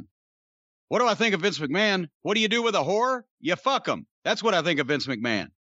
But now remember, I don't know how old Kim Wood is today. He's probably in his, would you think, late 60s, maybe 70. He was in his 40s back then when he was, close to Bryan, or maybe not even at that point. He still had the same outlook, but he wasn't as crotchety. But I think that was a real key part of it, because Kim Wood, having a background in football and being a coach, and he took a liking to Bryan, but because of his peripheral knowledge, and he didn't have inside knowledge of the wrestling business, but he knew the Hearts were in Calgary, and he knew what it was on the surface, and he sort of was able to help coach Bryan in a way that maybe insiders in the business might have never advised him do this or do that, because they just said, well, that's crazy. You'll never nobody will ever book you if you do that. But with Kim Wood, he's looking as an outsider. He's like, how can you get the most attention? And for Bryan, with that personality and everything, it worked. But yeah, he was an important part of that, because he was one of the only ones that Bryan was really confiding in. And they mentioned, and this was true, that was the thing with Meltzer. Bryan knew that he couldn't come out and lie to Dave, because Dave would probably be able to figure it out, because he'd talked to Bryan so much. Or even if he did, it would it would fuck something up there. So he just avoided him while he was getting the thing set up, because that way he didn't have to lie or whatever. And being out of touch with Dave after all the times he'd been in touch made Dave believe that he was losing his mind. And I mean, by the time the whole loose cannon thing, by the time he got to the WWF was already done, all that, I wasn't talking to Bryan regularly while he was doing the machinations of getting out of his contract with Bischoff and all that stuff. But so by the time that he got to the WWF, but I knew it was the same Bryan. He was obviously having problems at home, but it was the same Bryan, and he didn't try to make me think he was crazy. Obviously, he was just as good to work with as he always was, because he knew that we had talked a number of times when he was in WCW, when he was one of the blondes, every once in a while after that. And as he started into the thing, and then he kind of went incommunicado, but I've mentioned that sometimes he would just call out of the blue when he'd been driving from Cincinnati back to Louisville. He'd have to go through Eastern Kentucky, and he would hear some of the radio spots we were doing in Smoky Mountain or whatever. I would be on Earl Owens' show in the radio station out of Manchester quite a bit, and he would listen to that. And he'd call me up and just asked about, just at random, of, oh, what about this guy that did that promo, or this guy? He always was, he'd think about something, and then he would ask someone who knew more about that particular thing and try to figure out a way to work it into whatever he was doing. And you wouldn't even know from what he was asking about, maybe later, of what he was going to do with it. But I knew he wasn't crazy, but I also knew as the time wore on with after his wreck, and especially with the family issues, I knew that something was driving him crazy. And we, until close to the end there, and JR asking him to be drug tested, etc., nobody really knew the extent of what was going on at home or what would go on there at home. But I mean, once again, every part of the show and you kind of, obviously it was disproven pretty much with just the comments that Kim Wood made and that everybody else said. The only questionable content was Bischoff saying, yeah, he was really working with Bryan on that release, which that was the talk of the world at the time. That Bryan was able to because why would Bryan have told Kim Wood that Bischoff really let him out of the fucking deal and fell for it when Bryan and Kim Wood were the ones that were coming up with this shit to begin with? The one person that Bryan would have been honest with was Kim Wood. So it's Eric trying to not look as dumb as he looked, but they really thought that they could get the real release paper that he was given, the news of that, into the Observer and all of the sheets and get the smart fans talking about it. And it would cement that Bryan really had fucked up and he was on the outs with Bischoff. And then whatever the next step of their deal was going to be, where Bryan would show back up on television in some unplanned way, never came about. So to go back to what I was saying earlier, like I said, I thought they did a great job with it. It was really good. I don't know. It was very depressing, obviously, and they tried to end on an uplifting note. But the last 20 minutes, where it's just everything's about post-Bryan, I don't know. I mean, you can't sugarcoat it and hide it or anything, but it kind of became a different story in a lot of ways.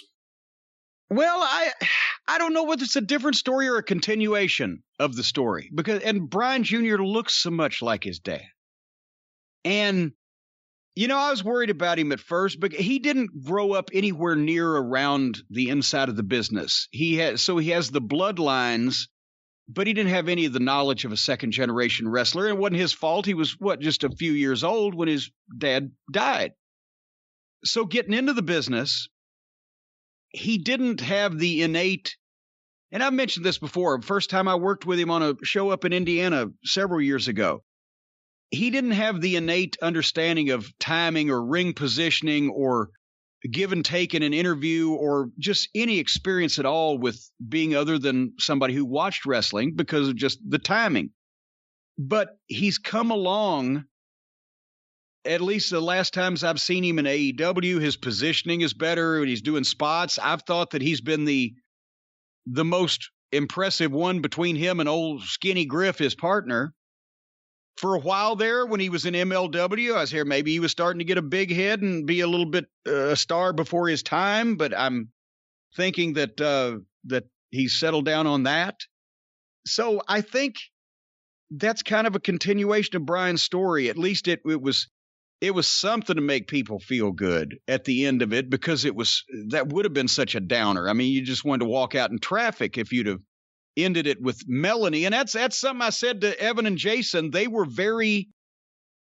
showed a lot of restraint. I'm sure everybody told a story that would have made Melanie Pillman look worse than she came off, but they pretty much let her just, the way she came off, determine how she came off. And they could have aided it quite easily, but I still think a lot of people are probably out there with pitchforks and torches. But they had to bring it up at the end. Thank goodness for Bryan's sister, who was, is an angel in that whole thing for those kids who have at least had some type of, family unit. And, I thought it was so sad also when Bryan said, about trying to reconnect with Melanie and have a relationship. What am I supposed to do? Hate my mother all my life? That's just,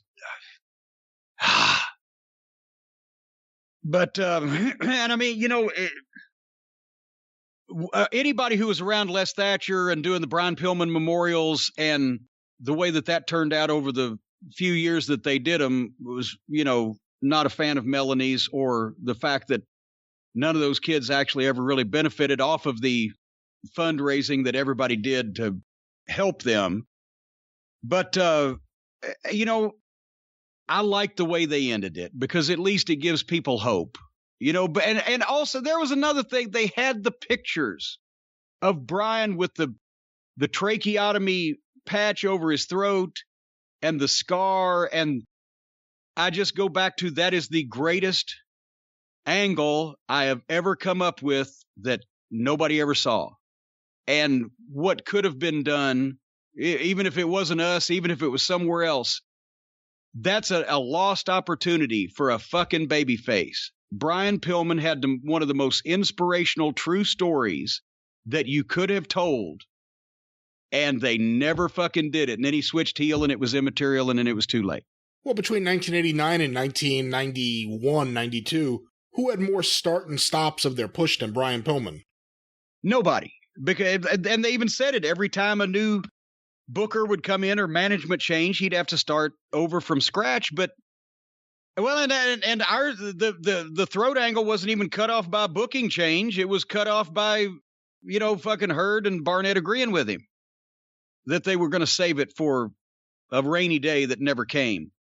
But I'm not even being selfish with, we wanted to have those matches and do that angle and etc. I'm just saying that for any heel, okay, let's say we save it and let Flair do it, except they never did it with him either. For any heel to have fucking shot that angle that we did, and then the follow-up that they cut off and never did do, the pictures, the throat surgeries, the raspy voice, the coming back for redemption. And you could have, at that point, he already, God, did he? No, he didn't have any kids yet. Boy, it would have been great if it had been a deal like the Junkyard Dog. Instead of not being able to see my daughter because I'm blinded, I'll never be able to speak to my daughter because they've taken my voice away. Holy shit, whatever. But they never did it. And that just drove me out of my mind. God, he could have gotten so much sympathy, and it would have, all the focus would have gone on him, and he could have taken that and run with it. Hey, I've heard in the past that Pillman dated, or at least dated, the Ultimate Warrior's ex. Was that Melanie? That is Melanie. So she dated the Warrior after the Warrior got divorced. And then she ended up with Brian Pillman. She was in, I'm not going to tell you the succession of administrations, but she was the one that was dating the Ultimate Warrior before she got with Brian Pillman. And he did not know that because they said what they said in the show was the truth. He saw her picture in a magazine and just was like gaga, and I've got to, I got to find out who this is, and made the effort to find out who it was, and then found out that she'd already had a wrestling connection. All right. Well, a good first episode. Nick Gage next week. No, don't even say that. We're going to skip a week on that. You're not even going to watch it just for the story of it. I don't want to hear his story. I don't want to see his bullshit. I said this to Evan and Jason to their faces. When they're doing professional wrestlers, that's one thing. But when they do a guy like this and call him a professional wrestler, it makes the wrestling business look bad. And I know they're doing the dark side of the ring about death and tragedy and blowing up police stations, but at least it's professional wrestlers. This is a fucking garbage deathmatch guy, a bank-addicted drug robber, and he can go fuck himself. And you can look at him with that fucking cross-eyed, slope-headed, pea-brain fucking look on that fucking idiot's face and tell he's a goddamn goof. And why anybody would get in the ring with a fucking guy that's obviously got mental issues with taking sharp implements and blunt objects to you is fucking sheer lunacy. So we will not be watching or reviewing that episode next week, but then we'll be back because they do get back into the world of professional wrestling for the rest of the season. And we've got the Korea mega shows coming up. Of course, Bruiser Bedlam, Johnny Canine will be in the second half of the season. But Dark Side of the Ring, if you want to see me, I'm not over you. By the way, wasn't that a great close-up of me and Harley Quinn? Wasn't she cute? She had gotten her hair did just earlier that day, just for that. And her little slow-motion tongue wag, she steals the show every time. But Thursday nights at 10 o'clock Eastern, now that they're 1 hour episodes, correct? At 9 o'clock? I think 9 o'clock only because I saw the commercial for the Dark Side of the NFL thing, and that's at 10 o'clock on Thursdays. Okay, then Dark Side of the Ring is at 9 o'clock Eastern on Thursday nights, except for next week when it's Dark Side of bank-addicted drug robbers, and then we'll get back in action the following week. I'm on a few more in this extended season, so we will see what happens. You know what you need? You know what you need if you get in the ring with a bank-addicted drug robber, Brian? What's that? You need Omax Cryo Freeze. Because one way or another, you're going to be sore afterwards. Folks, Omax Cryo Freeze, now more than ever, it's critical to take care of yourself and avoid unnecessary trips to the doctor. That's where the sick people are. So you can keep social distance and keep your body healthy and pain-free by rolling on the Omax Cryo Freeze CBD Pain Relief Roll-On. It's an all-natural topical pain reliever that ices out the pain with a 1-2 punch of super cold menthol and hemp CBD. We've been talking about this for I don't know how long. It's just like roll-on deodorant, but you roll it on your back, your neck, your hands, wherever you have the pain, and it works almost instantly and can last up to 8 hours. If you've had joint replacements, surgeries, various things, this shit makes you feel better. It really does. And right now, Omax is offering our listeners 20% off a 1-month supply of the Cryo Freeze or anything else on their site. All you got to do is go to Omax, O-M-A-X, omaxhealth.com, and enter the code JCE, omaxhealth.com, and enter the code JCE. You're going to get 20% off the Cryo Freeze or anything site-wide. Again, no messy creams or horrible stinky stuff. It'll open up your sinuses. It smells like menthol, and you can ice out the pain. omaxhealth.com, enter code JCE. Well, do you need Omax? Have you worked your fingers to the bone yet this week, Brian?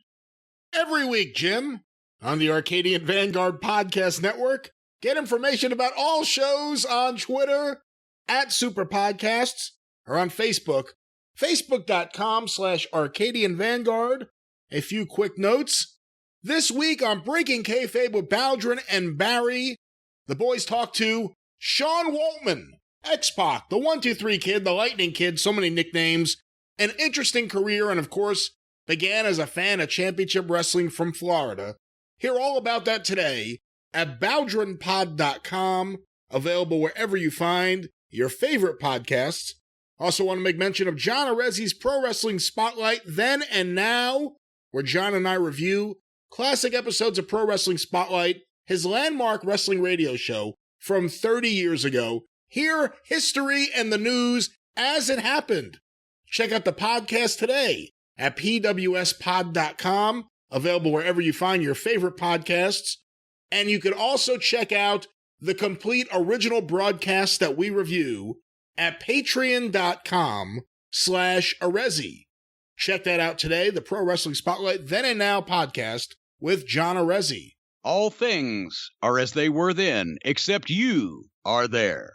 On the topic of Patreon, want to remind everyone you can access classic episodes of The Drive-Thru and The Experience today by becoming a patron of Jim Cornette's College of Wrestling Knowledge at patreon.com/Cornette. For only $5 a month, you get access to the archives from the beginning in 2013. Now, wait a minute. We got to talk about this. Okay. Let's just stop down and talk about this. We started this thing quite some time ago, over a year ago, and there were just dozens of hours of programming that we were putting up on here for $5 a month. But now there are literally hundreds, if not thousands. I think there's got to be thousands by now, right? Of hours, if not many hundreds. And it's still just $5 a month? That's right. Just $5 a month. So drive-through episodes from the very start in chronological order, experience episodes from the very start in chronological order, couple of years worth of each of these programs, $5 a month? Only $5 a month. And actually, Jim, this past weekend, the episodes we put up include your 2-part interview with Bruce Pritchard, who's a piece of work. And also, we have the final episodes of the original version of the drive-thru, which were typically 30 minutes to 45 minutes for VIP subscribers only. So these are the episodes that not many people have heard before. That's good. Well, there weren't many VIPs back then. Once again, patreon.com/Cornette. For $5 a month. You get all those hundreds of hours of me that many people have not heard previously and heretofore. I think you're fucking me. What do you think I am, a whore? You're trying to fuck me? Well, on that topic, you enjoy fucking middle-aged fat guys from Kentucky, huh? You get a big kick out of fucking us? And of course, the 605 Superpodcast, The Mothership! Was that you? Was that your head I heard there? I'm fucked. You're fucked? I'm fucked. You just fucked me. What? I just fucked you? You just enjoy fucking people Will from you Kentucky. Stop saying that. What are you saying? I'm saying you're fucking me. How? $5 a month. And then you scream the mothership and hurt my hearing. Go through the archives today at 605pod.com. Available wherever you find your favorite podcasts. Of course, many episodes with Mr. Jim Cornette. And we're working on future episodes right now, including episodes with Mr. Jim Cornette. Stay tuned for more. The 605 Superpodcast, The Mothership. I'm getting fucked. All right, folks, before we go to our review of Blood and Guts, Piss and Vinegar, we'd like to welcome a wonderful new sponsor to the show for this week's AEW review. Yes, folks, from recovering crack addict and MyPillow CEO Mike Lindell, in conjunction with 2021 poster boy for Adderall Tony Khan, comes a revolutionary new product, My Crash Pad. Yes, folks, if you're an over-the-hill athlete, an aging cover rock band star who needs a soft landing when your star begins to plummet, get My Crash Pad. Yes, only My Crash Pad can soften your fall from grace, no matter how spectacular. Made right here in the USA by right-wing insurrectionists, My Crash Pad provides the perfect landing place after a hard day of storming the Capitol. Order today and receive absolutely free bonus accessories of cardboard metal plates and a bicycle pump. Get My Crash Pad today. This has been brought to you by My Crash Pad. All right. Naturally, that's something a lot of people have been talking about, was the Jericho Crash Pad. AEW, May the 5th, Cinco de Mayo. How far did Jericho sink in that airbag? It looked like that Ford Mustang that landed on my fence when the airbag deployed. Oh, before we start talking about this television program, I've got 2 emails I want to read from listeners who I believe have pretty much summed up everything that I have to say about this company, at least. And this is, we mentioned this viewer or listener is referencing Matt Hardy defending the state of the business. So I'm saying I'm not starting another thing with Matt. They've been thankfully very quiet. But he references what Matt has been saying lately. Hi, it's Eric from nowhere. He doesn't mention. Hi, Jim. I'm a huge fan of your show and wanted to offer my comments about Matt Hardy defending the state of the business lately. Let me first say that I'm 33 years old and became a fan during the Attitude Era. But unlike any other fandom I can think of, instead of going forward and enjoying the product as it has developed further, I have instead gone backwards to eras before my time. When I see what has been on TV the last couple of years, I don't see the appeal whatsoever and believe this is why the product is becoming more and more niche. What characters are there to care about? Where's the believability or consistency? How can I, as a viewer, suspend my disbelief? The biggest things that have occurred in wrestling in the past dozen years or so are the returns of The Rock and Brock Lesnar to the WWE. There aren't new stars anyone cares about. The numbers reflect that. I wish people like Matt Hardy would respectfully shut the fuck up. Because although I respect the years he has put into the business, it's clear that if the trajectory remains the same, the product will eventually disappear.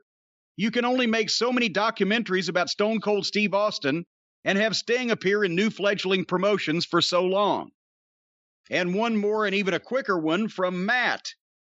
While watching while watching AEW Blood and Guts, my 6-year-old daughter walked in. She started to get pretty worked up about the match. While maybe not appropriate for a kid to watch this, I couldn't help but enjoy seeing an honest reaction by someone that thought it was a real fight. Then when MJF pushed Jericho off the top of the cage, she said, "At least he fell on those soft boxes." Do we wonder why we're in the position we're in when nobody gives a shit anymore about their product and about what it looks like? And I was like you on the Pillman documentary until the finish took it down for you. I was going to like the War Games match until they had to fucking put a hat on a hat. Except for the potatoes that they were throwing out and the fact that those guys have not had a lot of experience working in a crowded cage like that, and I was afraid somebody's going to get their leg broken, the wild bumps they were taking and everything. They worked their asses off, and most everybody did a good job, and as soon as Chris Jericho got in, it went to hell in a handbasket, because then they started doing entertainment and bullshit. That was the last match, so we'll get there in a minute, but that's what, poof! Why is the more they build up to a big show, the bigger the poof at the end. The exploding ring went poof. The airbag went poof. And I understand the live fans were pissed because they didn't know until they got there to Daly's place that the first hour of the program was going to be on tape, because they couldn't hang the cage over the ring for the Blood and Guts for the War Games, because they have no ceiling in which they can support that kind of weight over an outdoor amphitheater. So instead, they taped the first hour of the program and then did 2 live interviews and did the match in front of the people that bought tickets. And in some cases, airplane tickets to fly there and see that. And they got to watch. It was like going to a fucking high-priced drive-in movie. Even their fans were pissed over this, and rightfully so, right? I can understand if you can't hang a cage in thin air. But nobody realized that to be able to tell the people who had bought tickets to see this live television program and all these matches, they're going to watch an hour of television and then see one match live. What the fuck was that all about? That's a bait and switch. That's what that is. Again, it was early. It was before the Blood and Guts match, but I had heard that a few fans requested refunds. I don't know what to think about that. I mean, if it's 5 fans and it's before anything starts, they're just reacting to the idea they're going to be watching wrestling on a big screen and reacting to it. I think it's okay if you announce that's what you're doing in advance. It's bullshit if people show up there expecting to see these matches and they're watching a giant monitor. Even in the Attitude Era, we used to get, because we had fucking thousands of people in NBA arenas, so that was magnified on a bigger scale by just even the same percentage of people that might be upset. It's more people. When they went to so many backstage segments where they would be doing bullshit entertainment on the screen for 10 minutes in the arena, and the people that came and left their homes, paid for parking, bought tickets, got the fucking $8 hot dog, and they're sitting in an arena watching television. The people never like that. But, I saw a lot of Twitter response about it. But anyway, that's what happens when you shoehorn yourself into a situation where you have to have this match. Well, they were going to have it in Newark at the Prudential Center last year. They could have flown the cage and done it professionally and had the matches in front of everybody. But now they have no restraint. They've had to have this match. They've had to book this match. So now they're going to have it however they have it.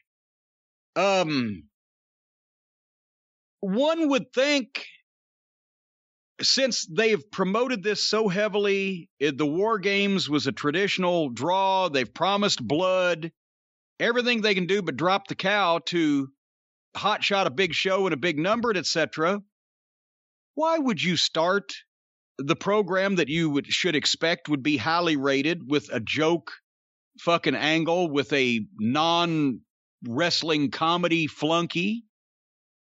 That's the first thing they see after the open is Don Callis leading Michael Naka to fuck off to the ring in street clothes for a gimmick match. And then he says it's supposed to be a tag. It's supposed to be Michael Naka to fuck off and Twinkle Toes McFingerbang against Kingston and Moxley. And then Callis says that, well, Twinkle Toes isn't here, so it's just going to be Michael by himself. And the announcers immediately say, well, that's a lie. We've seen him. And then, of course, fucking soon as Kingston and Moxley walk in from the parking lot, Harpo comes from behind and attacks him, and Michael Nakazawa has a job with a wrestling promotion that's on TV, and he's being featured as a stooge. Let that sink in when you think of how many promising young professional wrestlers out there don't have a job and are probably starving. And this guy, because he's Omega's flunky and he has the Japanese fetish, he gets a fucking job. I know he worked Outlaw, and it shows over in Japan, because why would you let this guy do physical shit on television? He's just imitating wrestling moves. He can't do anything. He's horrible. He's awful. He's fucking rotten, as Rip Rogers would say. This was a joke from the beginning. And you've got Eddie Kingston, a gimmick character babyface, and Jon Moxley, supposedly one of your biggest stars and a former champion, and they're letting this fucking guy get heat on him. For what? And then the match was a mess. As soon as the jump start, they just did a four-way for so long that Jim Ross said, is this a Texas tornado match? And then Excrement says, no, it's just Paul Turner's trying to get control. Paul Turner, poor guy, I like him, was doing absolutely fucking nothing because nobody's listening to him because they don't know how to have a fucking match. And you got a supposed world champion teaming with a goof that can't work, and they're just doing shit to each other with no tags. And then suddenly when they get Kingston down and start getting some heat on him, suddenly Moxley's staying over in the corner and obeying the referee. Well, that was convenient. And then Kingston and Harpo started chopping each other, was bowing up without selling them. Wahoo McDaniel would have laughed in their faces. They were slapping each other on, those weren't chops. They were slapping each other on the chest. If they'd have taken one chop from Wahoo McDaniel, I guarantee you they would have fucking sold it. But it's just ridiculous. This was a mess. Simultaneous cold tags to Moxley and knock it the fuck off. So Moxley makes a comeback on a guy that can't work. Harpo's facials and body language have just passed into ludicrous. And then he just walks off and leaves Nakazawa to get killed with some kind of shitty double team move. 1, 2, 3. Then here come the Cucamonga kids out in fucking children's pajamas. They were wearing, actually, one of them, Pieface was wearing kids' pajamas, wasn't he? I don't think they were kids' pajamas, but it was a ridiculous look. When they were kids, they were put up for adoption by their foster parents. That's what kind of kids. When they were born, the doctor cut the cord and hung himself with it. Oh, come on. Then, while they're standing there, here comes Gallows and Anderson and jumps Moxley and Kingston from behind. So this is the second time that members of the heel group have jumped these two baby faces from behind in the same segment. And they all threw a bunch of fake punches. And they got endless bad heat on the baby faces. And then finally, Harpo comes back out, bringing old Brandon Cutlet with him with a video camera. And Harpo has the guys help him pick up Kingston to give him the one-winged fairy, and he covers him, and they do their own count. And during all this long, drawn-out afterbirth, nobody tried to help. Nobody was ringing a bell. No referees were coming. No officials were coming. There was no jeopardy or urgency. There was just bad, sloppy, bullshit wrestling with some comedy mixed in. And what a total of, let's see, 1, 2, 3, 4, 5, 6, 7, 8, 9, counting Callis, 10, and 11 people involved in this fucking deal. And that was their first, 12, 15 minutes on the air on a show that might actually have been highly rated for them, and that's what they start out with. No Christian on this program, no big money Matt Hardy. Wouldn't you open? I remember Vince always used to want to open up Monday Night Raw with stars and star power. Well, for AEW, these are stars. You know, Moxley is a big star there, and Omega is a big star there. Nakazawa isn't. Okay. And Kingston is the friend of the big star.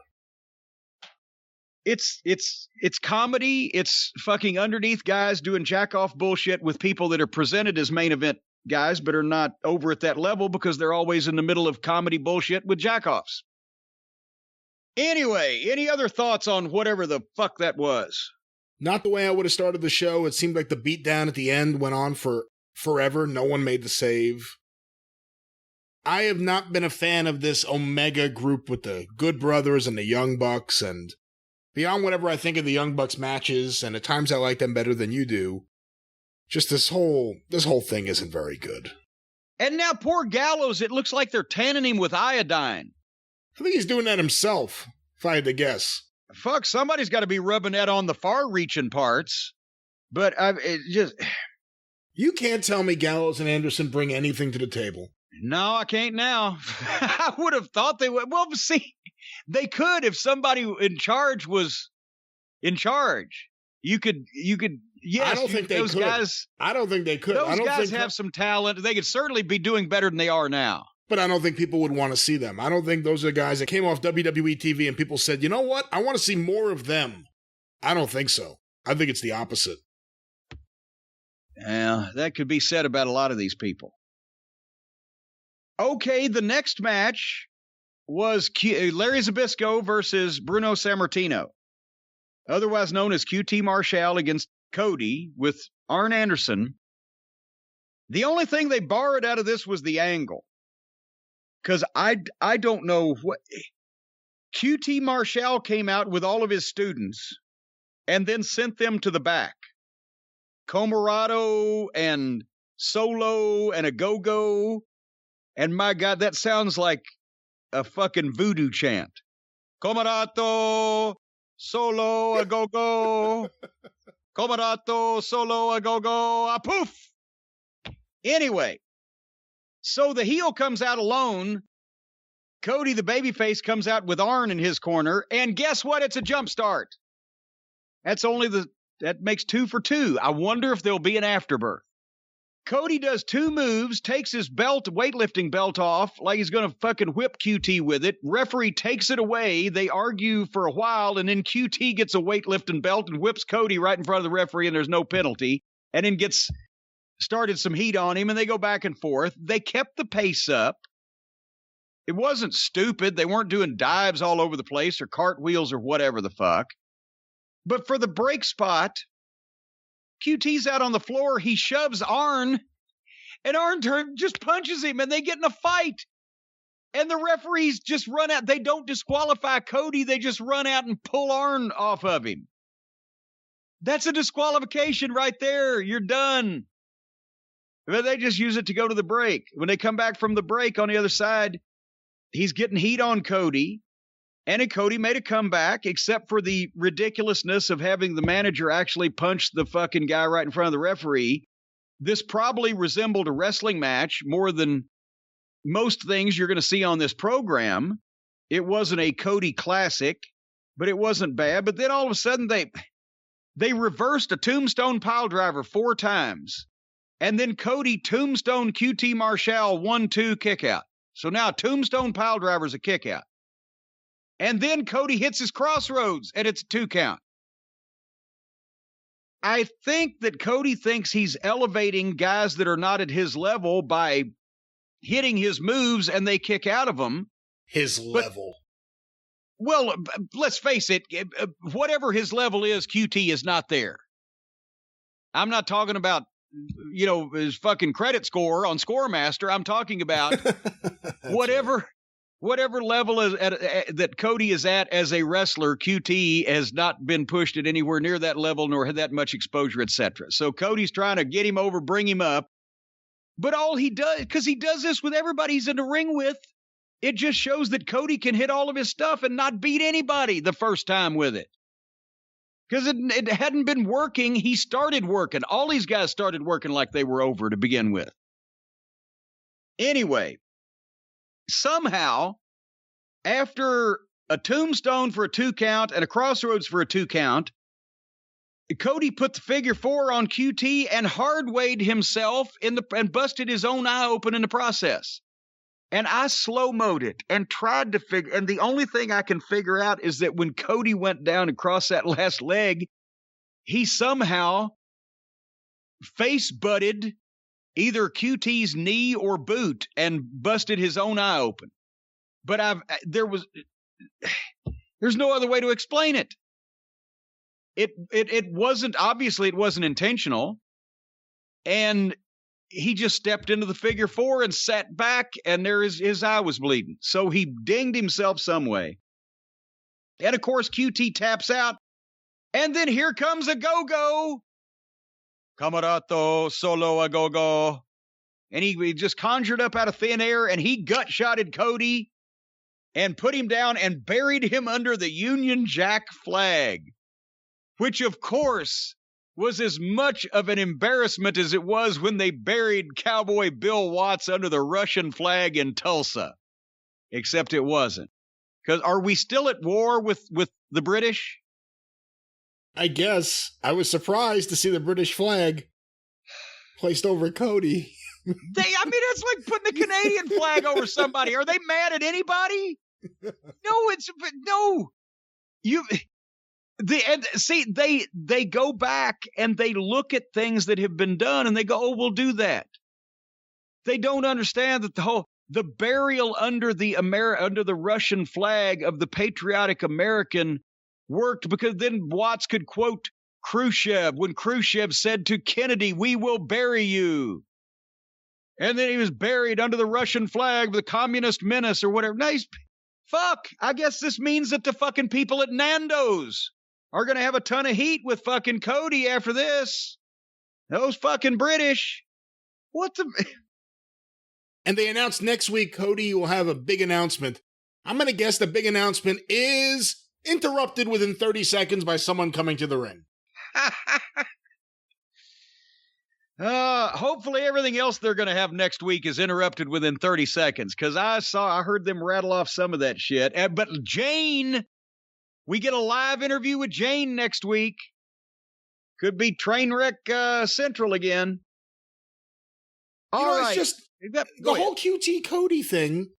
Whatever they were going to do, they did this angle. Cody is laid out. Red Velvet sacrifices herself to save not her man.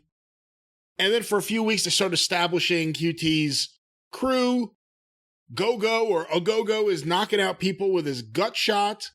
And now they have the match and Cody wins. Is that it? I mean, is the Cody QT thing over or now? Well, yeah, now he's mad at Ogogo because Ogogo gave him the gut shot. But also, by the way, QT was the trainer, the hand-picked trainer at Cody's Nightmare Factory Wrestling School. Has he won a match yet? Probably in tag teams with Dustin, they won a match or two, I would think. I'm talking about, has he gone out there and won a match that, and somebody's going to say YouTube? Well, fuck that. I'm talking about that anybody sees. Hey, you know what I heard? I think it was last week on the show. Whatever it was, maybe they were going to a break. Tony Schiavone, I think, said QT Marshall, not Marshall. Well, that's the way you say it. That's the way you say it. That's the way we've always said it. That's the way he told me to say it in 2011. They never say it like that on the show. That's because don't expect these geniuses to think about details like how to pronounce a guy's name. But again, this goes to the whole idea of just everything with Cody. What are they doing with Cody? I mean, it stops, it starts, it goes this way, it goes that way. I don't know why it goes. I don't know what was going on here. It wasn't a bad wrestling match, but just none of this stuff makes any sense, or it's not followed up on, or it's not. I don't. Do you understand what kind of booking of the year that you're seeing from this program, where things are just stopped and started and dropped and brought back, and people are baby faces and heels and mad at each other but happy with each other, and the heels save the baby faces from beatings by the other heels and whatever the fuck, jump starts, afterbirths. It's a mess. No, the show is a badly put together show, and I got some heat when I said this a few months ago, and then all of a sudden everyone started agreeing it's badly booked, it's badly formatted, it's badly put together. That doesn't mean Tony Khan isn't good as, for the AEW fans, a matchmaker who, whenever they do a pay-per-view, gets a large transactional audience to see the matches. My argument's been the week-to-week buildup of those matches has not built up any match. It hurts the matches. It's bad angles. It's bad afterbursts to each matches. Every promo's interrupted by someone. It's the same thing over and over again. So I think the AEW fans really want to see those matches, those big matches, but the week-to-week booking doesn't do anything. It's bad. So what you're saying is the AEW fans would eat the Elmer's glue and thank you for the ice cream.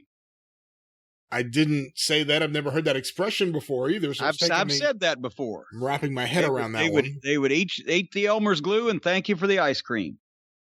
Officer Bar Brady was up in the outer concourse of this amphitheater with Scorpio Sky and Ethan Page. Remember Scorpio Sky, such a stand-up babyface guy with SCU and a great athlete, and they had future plans for him, and then they all disappeared for I don't know how long, and now he's a fucking heel, and he's really trying hard to be a heel. And that Ethan, the other Page, that ought to be his name. He looks like another one of these video game playing dweebs trying to act like a wrestler and putting on a mean face. And they are doing a heel promo about Darby Allin, and guess what happened? Their promo got interrupted. With physicality, Darby Allin just flies in and gets in a fucking fight with him. They're on the upper concourse, and they stop Darby Allin and throw him halfway down a set of concrete fucking stairs. And that wasn't work. I mean, there's no way to work that the way that happened. It's not like Lawler taking a safe, even though it looks great, a safe bump down, relatively safe. And now that I think about it, it wasn't safe at all. I was about to say there is a way to work it, and nobody clued Darby in on it. And I will go back, and these are on YouTube. You can watch. The best one was from Chattanooga. Lawler went down about 30 fucking flights of wooden bleachers on a stage at the Chattanooga Memorial Auditorium and didn't stop until he got to the bottom and bounced 2 more times because he was rolling. He took the stuntman bump, and he's rolling, or the one at the Gardens. I've seen him do it on a few non-televised things. He gets nailed. He starts falling backwards. He sees where he's going, and then he rolls ass over tea kettle and keeps going. Darby rolled once, hit a couple more places, and bounced once, and fucking laid there on the landing. He didn't even go all the way down. And what I wrote here, I said this was not as nearly impressive as any Lawler bleacher bump I've ever seen, and probably hurt 5 times as much because he just threw himself down the fucking stairs. So I know that he doesn't give a shit, and he's a fucking moron, and he's going to fracture himself, and he's going to have a very short career, and he's going to end up in a wheelchair or whatever. But hurt yourself that bad to take a bump that didn't look any better than this, and they didn't even have the sense to, in some way or another, shoot it from the bottom. They were at the top, and they threw Darby down the stairs, and when you throw someone down the stairs and shoot it from the top, it doesn't look as impressive as when you're shooting it from the bottom and somebody at the top gets thrown down the stairs. So they couldn't even fucking start at the bottom with the interview and then fight up the stairs while he was beating him up and then them knock him backward down. But anyway, this guy's going to fucking kill himself. And I don't care because I know he's doing it to himself. And so does everybody else. So instead of sympathy from once in a while something happening to this guy that he obviously doesn't mind taking, that you would go, oh, holy shit, that no good son of a bitch that did it might get some heat. Instead, it's every week. If the heels aren't doing it to him, he's doing it to himself. He's drugged behind a truck, or he falls off a fucking shelf in a bag, or he fucking gets thrown off of something or crashes through something, or dives off a bridge on purpose. So why do we fucking give a shit at this point? You either think, A, nothing's going to hurt him, or B, we don't care because he's in on it. He's doing this on purpose. Where is the sympathy? You just shake your head and go, that guy's a fucking moron. If they judiciously had him take a couple of wild bumps every so often that he was given, looking like it was against his will by some fucking heel, that would mean something. But again, every week, if somebody doesn't do it to him, he does it to himself. And he gets right back up. So who gives a shit? It's like, how dare you fucking set me on fire right after I've poured gasoline on myself last week and set myself on fire just for fun. Now I'm mad at you for doing it. What? I don't know. What do you think? It doesn't bother me as much as it bothers you that he does all this stupid stuff to himself. This one would have bothered me. I mean, we'll see what happens if he comes out of it with an injury from doing that. I'm someone who's critical usually of things that look premeditated in terms of how they're filmed. However, I do agree with you. I had the same thought. If you're going to throw him down those stairs, better camera angle, so you really have an idea of how far he went. Yeah, because he went a ways, but you can't tell from that perspective. That's right. Anyway, the next match was Dr. Britt Baker with Reba against Julia Hart. What are your thoughts on this match, Brian? You know, to be honest with you, I can't remember anything about it. Very good. Because I just wrote sure and moved on. The next match, unfortunately, I could have watched some of this, but I couldn't watch all of it. A 4-team tag match. The Varsity Blondes, Pillman and Griff Garrison, Lucha Express, Jungle Boy and Dino Douche, SCU, Daniels and Kazarian, and the Acclaimed. Both the rappers are back rapping. I would have only one of them is a rapper. Well, that's stretching it. I don't think one of them's a rapper. I would have watched this for Brian Pillman because of the timing if it was a tag team match. I would have watched this for SCU because I like them if it was a tag team match. I don't like Jungle Boy and Dino Douche, but the dinosaur generally screws something up, so there would have been comedy. But a 4-team match on this show already, and Dwarf Dong Sucker is back. I thought that he had taken up baking cookies in a tree full time, and they'd gotten rid of him, but he was back, running around. So anyway, the winners get a tag team title match, and I didn't care. So what did you think? Because I didn't watch it. I kind of knew what the finish was going to be based on everything we've been seeing the last couple weeks with SCU, so I knew they would win. I don't like these multi-man matches, let alone multi-team matches. Didn't care for this match. At this point, I was ready for Blood and Guts. I didn't really want to see too much else on this show. I was ready to go out in the backyard and look at Cornette Creek is what I was ready for by this point in the program. And that's why I didn't watch it, because it's a 4-team match and that's all they ever do. And then none of them ever make sense and they're all the shits. They gave a hard sell with a promo and a package to pushing next week Moxley versus Yuji Nagata. Like anybody is going to give a shit or even has any idea who Yuji Nagata is. And obviously that's the reason for video packages. So if they were going to do this, it would have been nice to start last month instead of just now showing a couple of highlights or pictures of this guy and say, boy, everybody thinks he's a badass in Japan, even though you've never heard of him before if you're in the United States of America.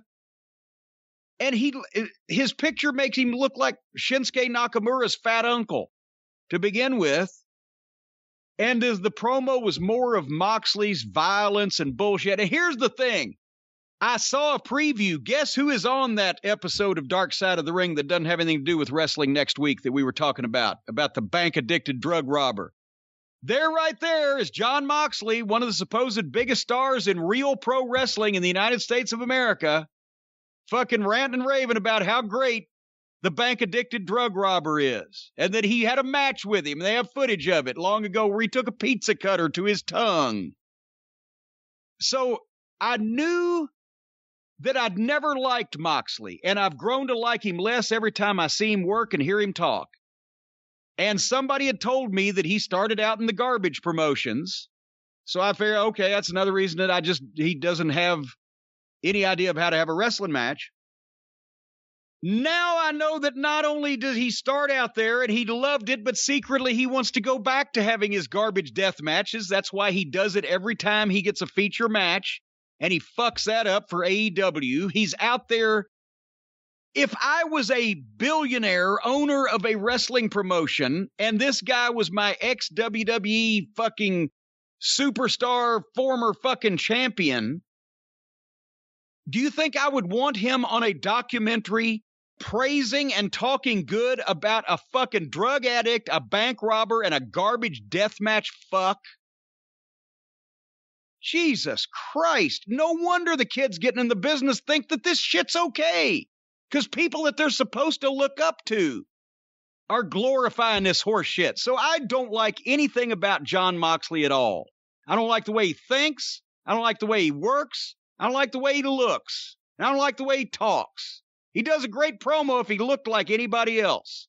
But at heart, he's a fucking garbage deathmatch punk. And he ought, at one of these days, he'll end up being fucking addicted to banks or robbing drugs, like his fucking slum sewer fucking rat friends. Anyway, that was what I thought of his promo, and that's what I think of Yuji Nagata.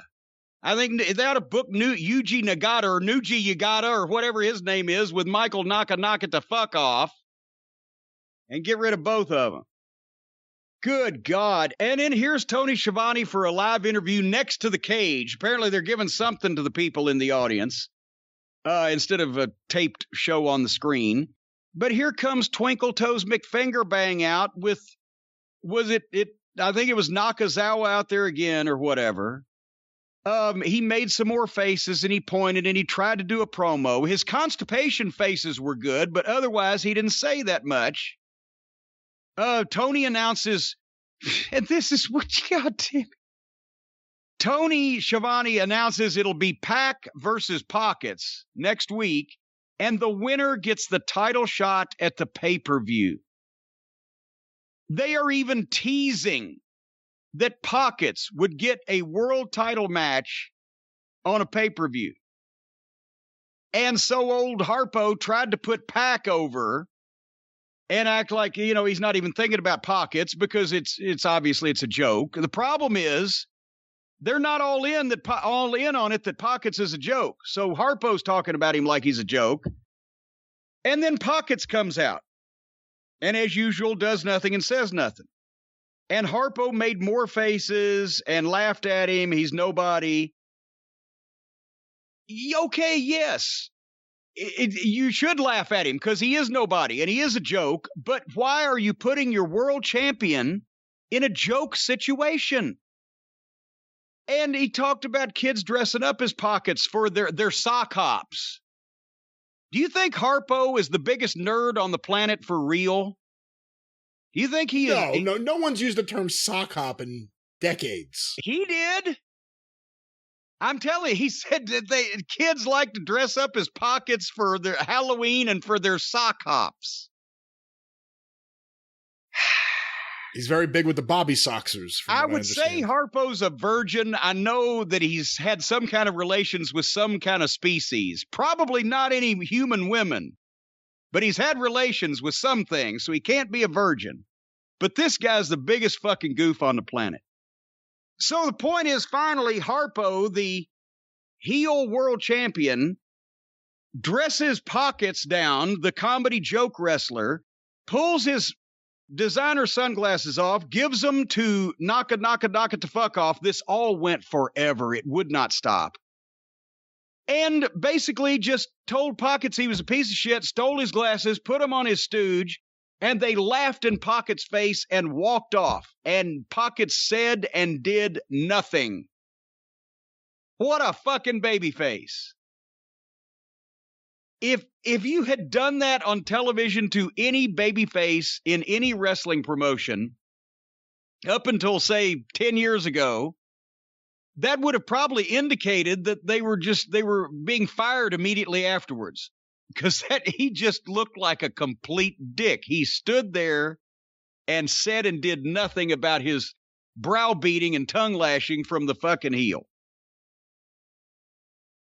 And boy, we really want to see Pac and Pockets next week. And boy, does anybody want to see Pac and Olivier for the title? Since Pac only shows up every goddamn 6 weeks and practically never wins a singles match. That'll be pretty good. They actually had a good match, an Iron Man match about a year and a half ago. It might be a good match. Does anybody want to see it? What's a... And I wrote, by the time we get to Blood and Guts, I'm going to yak and puke. Did they do this just to get Omega in front of the live crowd because they watched a tape match earlier? Well, probably they just taped the first hour, and at the top of the hour, they did this interview, and then they got the Bulgarian Bluto out next. Right after they go to a break, come back, interview same place with Bluto, who snatches the microphone from Tony again, because none of these idiots are capable of being interviewed like they're on a sports program. 7 days from now, Bluto has a date with Destiny, Darby Allin, for the TV title.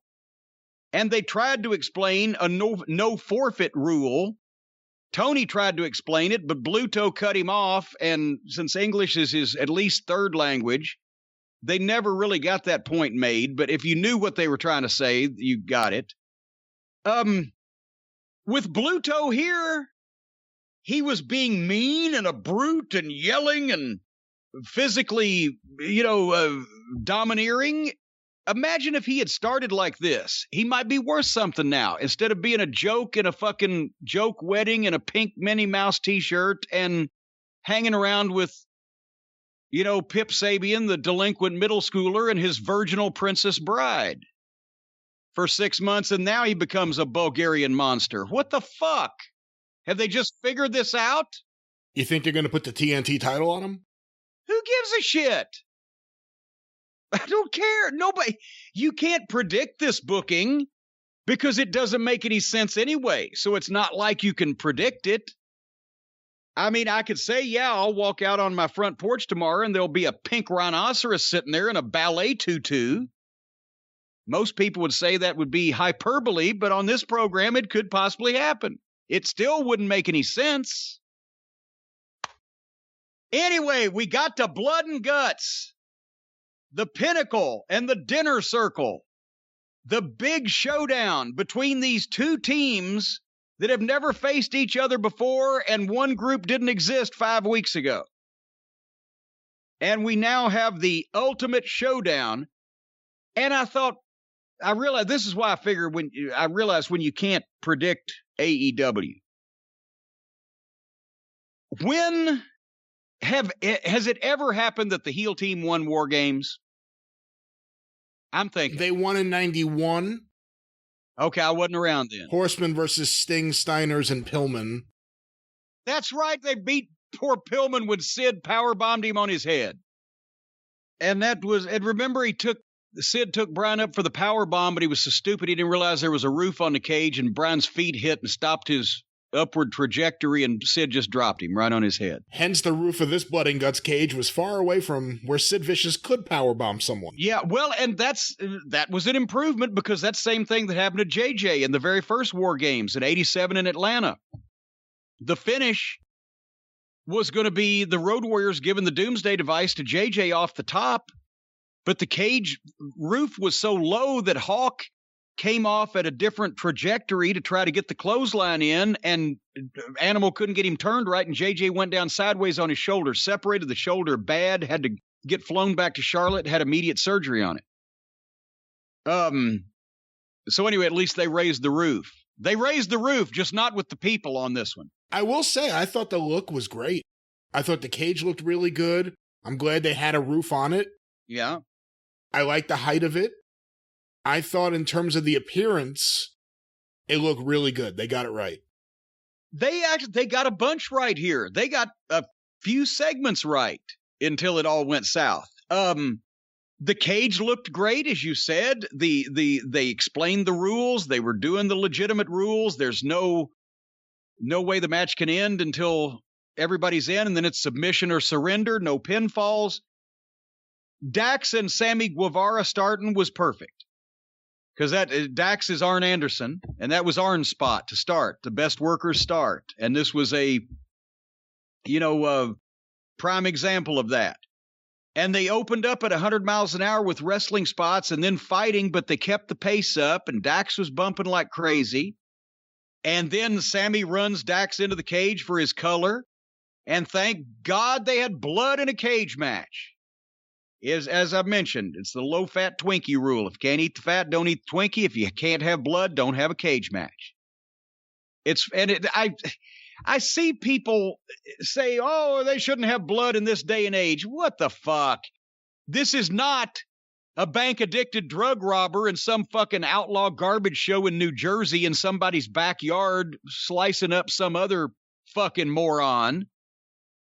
These guys, they can easily fucking test, and these guys, they can easily, they've got medical reports on these guys.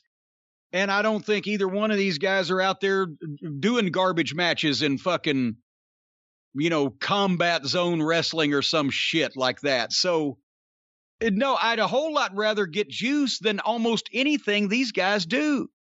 Because everything else they do is so fucking dangerous these days, you could actually hurt yourself. With a fucking blade, you're in charge of your own destiny, and all it is fucking blood. Anyway. Dax got the color. Good first 5 minutes. And then Spears was next in. He brought a chair in. I knew they were going to, I thought if they keep one chair, okay. Then there was another chair in there, and finally they couldn't control themselves, but it wasn't really bad for a while. But they bring a chair in, so now they've got a hat on a hat, the weapons in a cage. Sammy fought against both of them, but they took over. They whacked him with a good chair shot. He took 3 hours to get his color, and he didn't get much. It was a pap smear, but still, he tried. None of these guys are experienced with getting color because nobody ever does it anymore. Ortiz came in and made a big comeback, and they were following the War Games format very well. When the odds are even, the baby faces are up. When the heel has the advantage, the babyface is down. When the fucking next babyface comes in, all the heels feed him, they make a big comeback. That way you keep it going.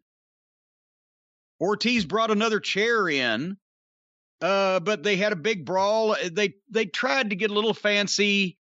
I think Ortiz was going to shoot Dax off, and Sammy was going to do a springboard, but Sammy fell off the top on the springboards. Dax just put the brakes on. But this is the one thing that I'm glad nobody got hurt seriously.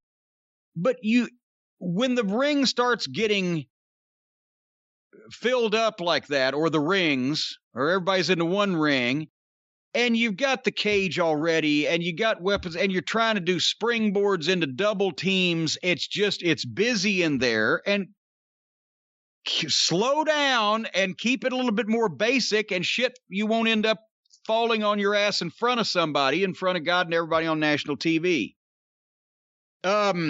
When Cash got in, he went completely fucking nuts, and he did a big comeback. And Sammy was a super ball through this whole thing. He took a great bump over the top onto the cage, or into the cage, but he almost broke Ortiz's leg when he landed on the apron because Ortiz was laying there. Like I said, the guys were working their asses off. It was reckless, but it was a good match. It wasn't like I was saying, oh, this is fucking stupid. I was concerned for their safety because they're green. Santana came in, big fucking comeback. They went to a break, and when they came back from the break, Wardlow was in. Sammy was still trying to cripple himself with all these bumps he was taking. And then Hager came in, and, he started fucking chucking people around, and they kept it moving until finally there's Hager and Wardlow face to face, and the people are up, and everybody else is down, and there's the big guys. Do you see why, Brian, now these two guys, the people want to see them in their minds fight more than they actually want to see it when the fight happens? Yeah. And I'm giving the blame on a lot of this to Hager, because Wardlow's newer and he's greener. But Hager's awkward with a lot of people. But this was an awkward exchange where nobody just knows how to fucking draw back and throw punches. They're trying forearms. Then they're struggling against the cage. There was no bumps. And then other people got involved. But it wasn't the clash of the Titans. Hey, what did you think of the outfits? The Inner Circle all came out with these prison uniforms. Oh, yeah. I dug the fact that Santana and Ortiz had the makeup on. I thought they looked pretty cool, but I don't know if it was just Jericho or the idea in general. I wasn't crazy about the prison uniforms. Well, I didn't mind it. They all looked kind of like Nails. Really looked when he got sent to jail. But also, somebody tweeted me a picture that Jericho on the back had Stony Mountain Penitentiary. Is he trying to give you a knock? I said, well, fuck. I said, if he was going to do that, the Brushy Mountain State Penitentiary isn't that far from Knoxville. He could have been real instead of fake. But then somebody actually Googled this, and there is a Stony Mountain Penitentiary in Winnipeg or in Manitoba somewhere. And I didn't know they had mountains in Winnipeg, Manitoba. I didn't know they had prisons in Canada. Thought everybody was too polite for that. But apparently that was real. I could take it or leave it. I don't know. We were I'm thinking they've almost got this, but God, there's a disturbing amount of time left in the show at this point, because I said here's one of the most important things about the War Games. Once everybody gets in, your clock is ticking. You can wear out your welcome easily if you don't keep it moving and get to the point once all 10 guys are in. I wish they'd have called to ask me that before they had this match, because they found out the hard way. MJF got in and proceeded to go get heat on everybody with all the other heels helping him, and taunted Jericho, who wasn't in yet. And Cash somehow, how did Cash get busted open? That was during a break or something. He was covered in blood. I don't know, and I've always said it, Dak's one of the best workers in the whole business. Cash may be the most underrated guy in the whole business. Everything he does looks good. There's an intensity. He knows how to get color. I've become a bigger and bigger fan of Cash in the last year or so. Exactly. There was so much of it. I'm not sure whether that was one of the guys that might have been unintentional. But I didn't see how it happened. But anyway, all this built up to all we need is one more guy in, and then we're gold, right? Here comes Chris Jericho. And I swear to God, at that point, I knew we were in trouble. When's the last time you saw the last babyface come in the War Games and both teams separate, everything comes to a halt, and they all stand in separate rings? I can answer that. Yeah, I don't remember that spot ever. That never happened. And everything came to a halt, and then they do a charge and a schmoz, but fuck. They're in two different rings. When they charged and met each other in the middle, they either had to lean over the ropes or climb through to get, and it looked like a fucking clusterfuck. It wasn't a big meeting of boom, boom, boom. It was, we got to get through all these ropes. And then Jericho pulls out a baseball bat that he brought in his jumpsuit. And he hit several people with it and then lost it and dropped it. And now it's gotten preposterous. If you're in that situation, in a cage with 5 guys on the other side that want to kill you, and you've got a baseball bat in your hands, what's the chances that this match is going to go on too much longer? Fuck. And then they went to a break.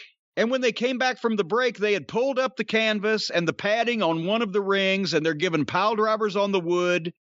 There's a baseball bat still floating around. There's chairs in the ring. Jericho is using the baseball bat to choke people.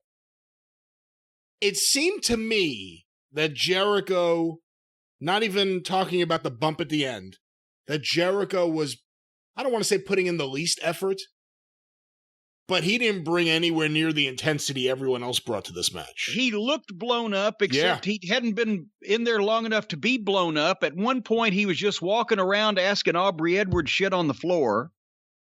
He didn't do any of his stuff, but I don't know, maybe he was hurt, maybe he's got COVID. I don't know what the fuck's going on, but the point is, what kind of idiot in a fucking gang war uses a baseball bat to choke somebody. That's why you don't need the bat, because it's preposterous. So Guevara did the Shane O'Mac coast-to-coast drop kick on the chair on Cash or Dax, one or the other, but the point is now it had completely, at the point where they could have had him and needed to be going home, now that it's degenerated into an indie garbage weapons match. And as soon as Jericho got in, that's when the fucking momentum changed. They stopped everything. Then they started it up again. Then all the weapons and taking the ring apart. There's so many chairs and bats and batons and loose ropes and torn up padding, and it's going on forever. They've lost the fucking plot. And then they go to another break. And I said, we're still 12 minutes left in the show when they're overdue to go to this finish. And there's a reason that the War Games always ended not long after all 10 guys get in. And so after the break, I actually had to go back and watch the picture-in-picture to understand during the break, when nobody's watching, I've got an 82-inch fucking television. I don't watch that picture-in-picture because it's too small. Tully knocked the referee out on the floor, got the key, and unlocked the door. And MJF got out. And of course, what's the thing you do when you get out of a cage? You climb to the top of it out of sheer fear. And Jericho is following him all during the break. So when we come back from the break, MJF is on top of the fucking cage. Jericho is getting there. They put another hat on a hat. And the entire match down below ceases to exist or even be shot on camera, while Jericho gets the walls of Jericho on MJF, and MJF is milking the tap, right? But then Jericho on camera, he couldn't even use his right hand that was behind him and off camera. He had to use the one facing the hard camera. And by the way, thanks to AEW Botches on Twitter, at AEW Botches, for playing the slow-mo of this in one of their GIFs so that we could see it well, but I caught it anyway. Jericho's got the fucking crab on MJF, and he reaches down and gives him the Iggy on his thigh for MJF to ball shot him. And MJF ball shots him. And then MJF gets the armbar, the Fujiwara armbar, the salt of the earth, and Jericho pulls his blade off his wrist and keeps it. He didn't need it for another 3 minutes. MJF is working on the arm. I noticed that too. So now the camera's on MJF and Jericho forever. The rest of the match has ceased to exist. They're up there, and Jericho is teasing tapping by waving the hand that he's holding the blade in his thumb and forefinger. And then MJF puts his fucking ring on and punches Jericho, and Jericho goes down and gets his color. And everything stops again. And then Tony Schiavone gets to call MJF a piece of shit. He only said it once. He said crap later on. So apparently they have a quota on the number of times that their formerly professional announce crew, now a bunch of juvenile delinquents, can say shit on TV. So everything came to a halt. MJF teases pushing Jericho off the edge of the cage unless they surrender. Jericho stands there staggering, but still on his feet, in the perfect position to be pushed off, while the teammates ponder this conundrum that they've got in front of them. If somebody was going to threaten, yelling, saying, I'm going to push him off this thing, if you were him, the guy about to get pushed off, wouldn't you just drop down on your belly and grab a hold of that thing? Yeah. Okay. So anyway, I'm going to push him. No, don't. I'm going to push him. No, don't. I'm going to push him. No, don't. Finally, Sammy says, fuck it, we give up. And then the camera gets a close-up of Jericho talking to MJF saying, turn around and milk it. And basically turned around and milked it, and then he gave Jericho a gentle push, and Jericho did the Nesty Plunge trust fall off the top of the cage onto what the announcers have already said is a concrete stage that is far, far underneath him, And Jericho hits that concrete stage and it goes poof, poof. It went poof. It was an airbag under fake pieces of metal made out of cardboard that were not only obvious, but flapping in the breeze. And it just went poof. And they didn't even pick up on the fact that everybody went, when he was coming down, everybody was going, oh. They replayed it from different angles and made it even more obvious. The cardboard metal plates flapping in the breeze that had no weight to them. The airbag that you could see underneath him. That Jericho with one eye open talking to people that were checking on his safety. Then they replayed it another time. Then they came back to more Chris Jericho with one eye open talking to people concerned with his. Nobody was concerned about his safety because everybody could see he just landed on a fucking airbag. And I swear to fucking God, if I'm lying, I'm flying. My feet have not left the ground. There were people on Twitter excusing that by saying, well, what did you expect him to take a bump on the concrete? No, we don't expect him to take a bump at all unless they can make it look right. When's the last time fucking Stallone or Schwarzenegger or The Rock knocked a goddamn terrorist off the building or threw somebody off the fucking roof and they landed on an airbag on screen? If they're making movies here, then there's no excuse for it. If they're doing professional wrestling, there's no excuse for it. Because either way, in whatever art form they believe that they're plying their trade, it was bad either way. You don't see the fucking villain in the climactic scene of an action-adventure movie land on the fucking airbag. And you shouldn't see it in wrestling. So if you can't do a bump right or make a bump look good, don't do the fucking bump. But, and to the credit of some of the AEW fans, many people were, obviously, like with the exploding ring, bullshit over this, as Vince McMahon would say. They're bullshit. But a lot of them are going, well, he couldn't land on the stage. Then don't fucking take off if you can't make the landing, Einstein. Was this one of the more embarrassing things you've seen? I didn't go as crazy as other people have because I didn't expect much. Once they got up there and it became apparent they were going to throw him off, I figured what it was going to be. Now, I will say I've seen a lot of people go off Titantrons and stages and cages and everything else. This one did look more phony than almost all of them.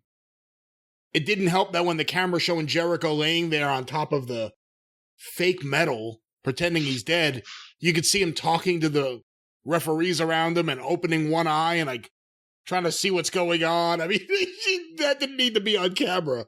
They had the worst camera shots all night of anybody, people blading, people holding blades, people talking to each other, people with one eye open, gripping their pillow tight in their crash pad.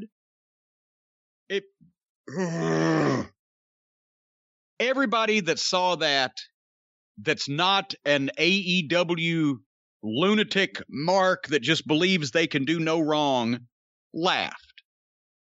And that is not I don't think that's the goddamn reaction that they should have been going for when there was 9 other guys in there cutting their heads, bashing each other's brains out, hitting each other with chairs and objects, bumping off that fucking metal cage that's real metal, working their ass off, right, wrong, or indifferent, to get to a point where the big star comes in and takes his big bump that I'm sure was his big idea, and it's fucking phony and embarrassing, and people are laughing.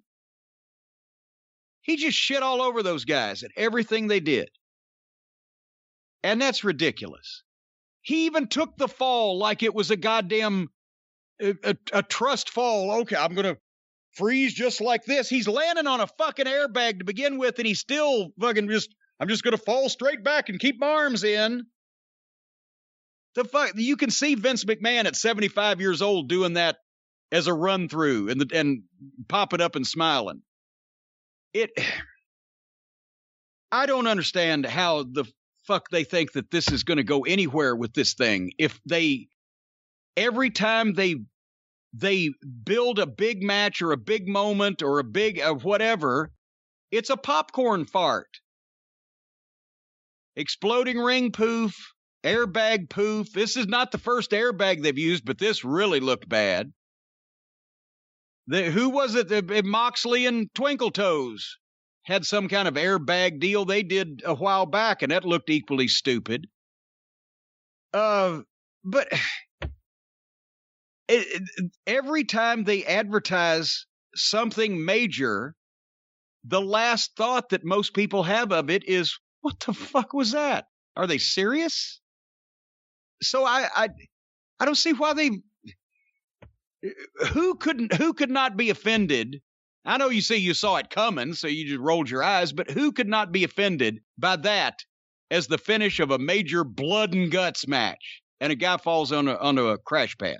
The end. I think plenty of people saw it and weren't offended. They may have been laughing at it, but that's different than being offended by it. Okay, well, I'm offended. They laugh, I'm offended, much in the same way as if I was let's say Steven Spielberg, and I saw some amateur fucking director do a rotten movie where you see the fucking guy fall on the fucking crash pad in the movie. I would be offended as a director. Moviegoers may just laugh and say, well, that was funny, but I would be offended as a professional director. You know, I liked the match for the most part. I didn't like the weapons, the chair. The bat was especially problematic to me. It was unnecessary. I liked it. And then when Jericho came in, like you said, noticeable change in pace. Yep. I felt like every time they showed him on camera, he was just walking around, not doing anything. But then when they got to the top of the cage, I really didn't like that. Because why do you need that? You're in War Games. You don't have to go on top of the cage. It's not unique. We've seen plenty of people climb to the top of a big cage and take a fall. It's happened way too often in wrestling. If Chris wanted to be a man, why did he take that fucking hip toss off like Cactus did and just go through the fucking desk? But I hated the actual finish beyond the actual crash landing. I hated the idea that MJF's threatening to throw Chris and Sammy's begging him for 30 seconds. And then that's it. The referee calls it. I hated the finish itself beyond the noticeably fake landing.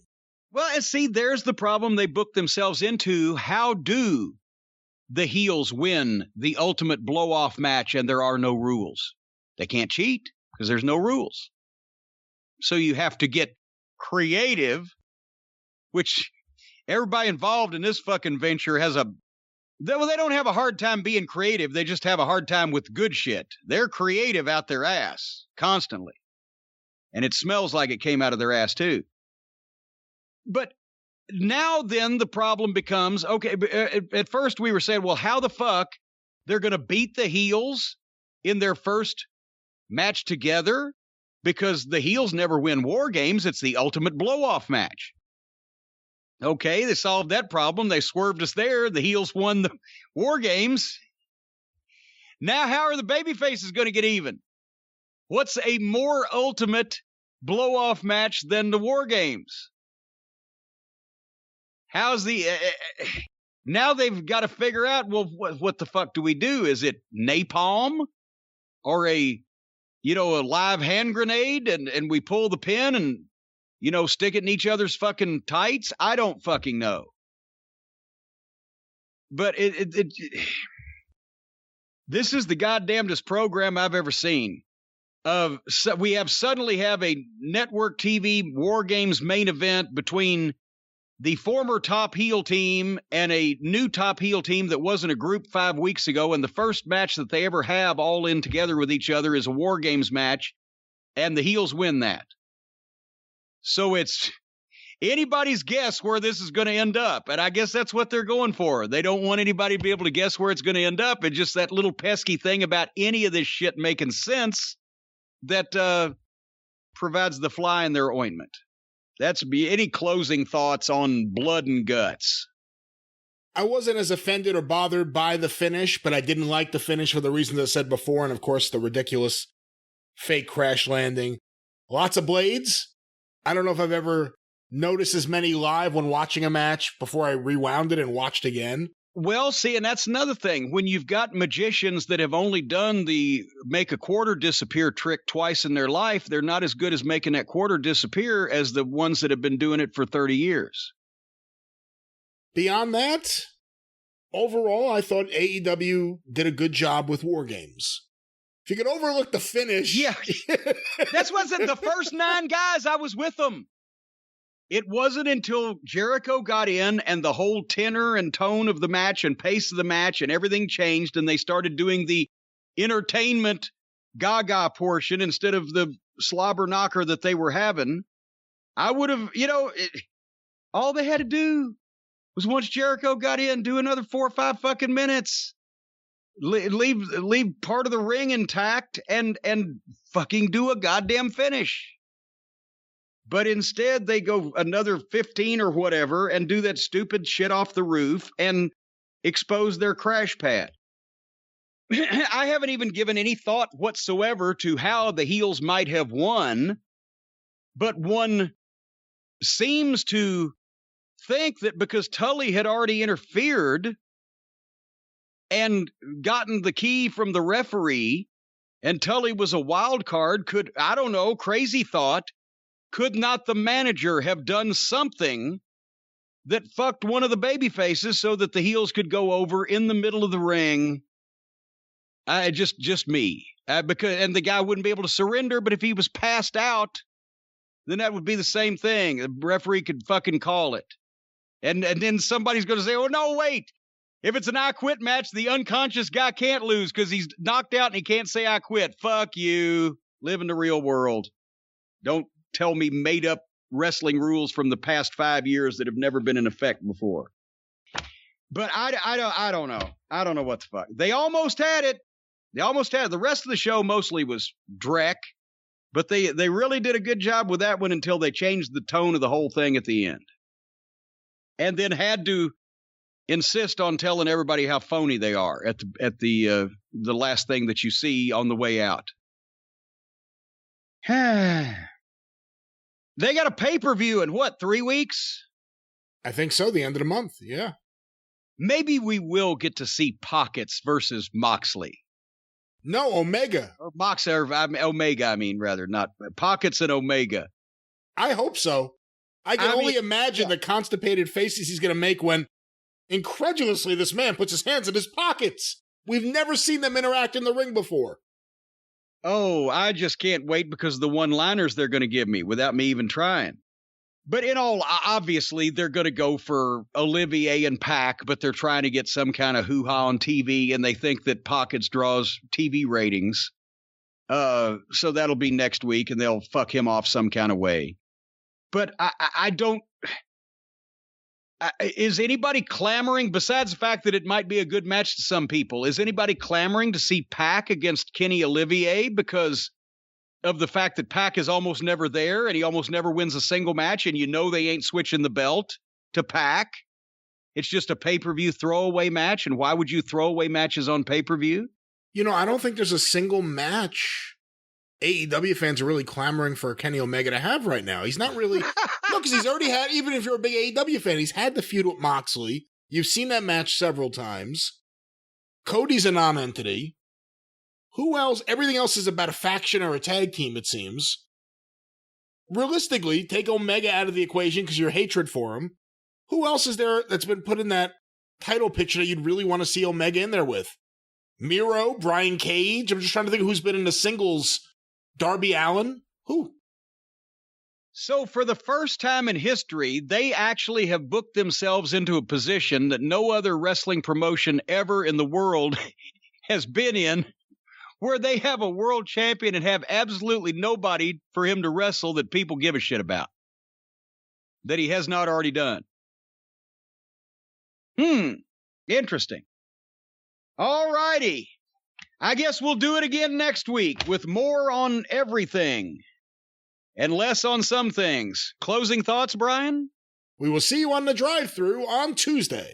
There you go. And all the other places that we see you in the meantime and in between times, YouTube, Patreon, and all that. And by the way, raise that price on the Patreon. You're fucking me. And folks, we'll be glad to fuck you next week and every week thereafter. We're gonna fuck you until the life leaves your body. We're gonna fuck them to death. Just like Mr. Garrison on South Park. Until next week, folks, and the drive-thru and all that stuff. Sometimes I think you could say the worst things and it becomes appropriate if you just say, like they did on South Park. Just like they said it on South Park. He was elected president by basically promising that he was going to take all the poor people and the foreigners and fuck them to death. And then they said, did you really say that? He said, no, I never said that. And then they played the tape of him saying, this guy, I'm going to fuck him to death. And that guy, I'm going to fuck him to death. And those people, I'm going to fuck them to death. Well, next week, we're going to talk you to death, ladies and gentlemen, like we have done today. And for Brian, until then, I'm Jim. Thank you. Fuck you to death, and bye-bye, everybody.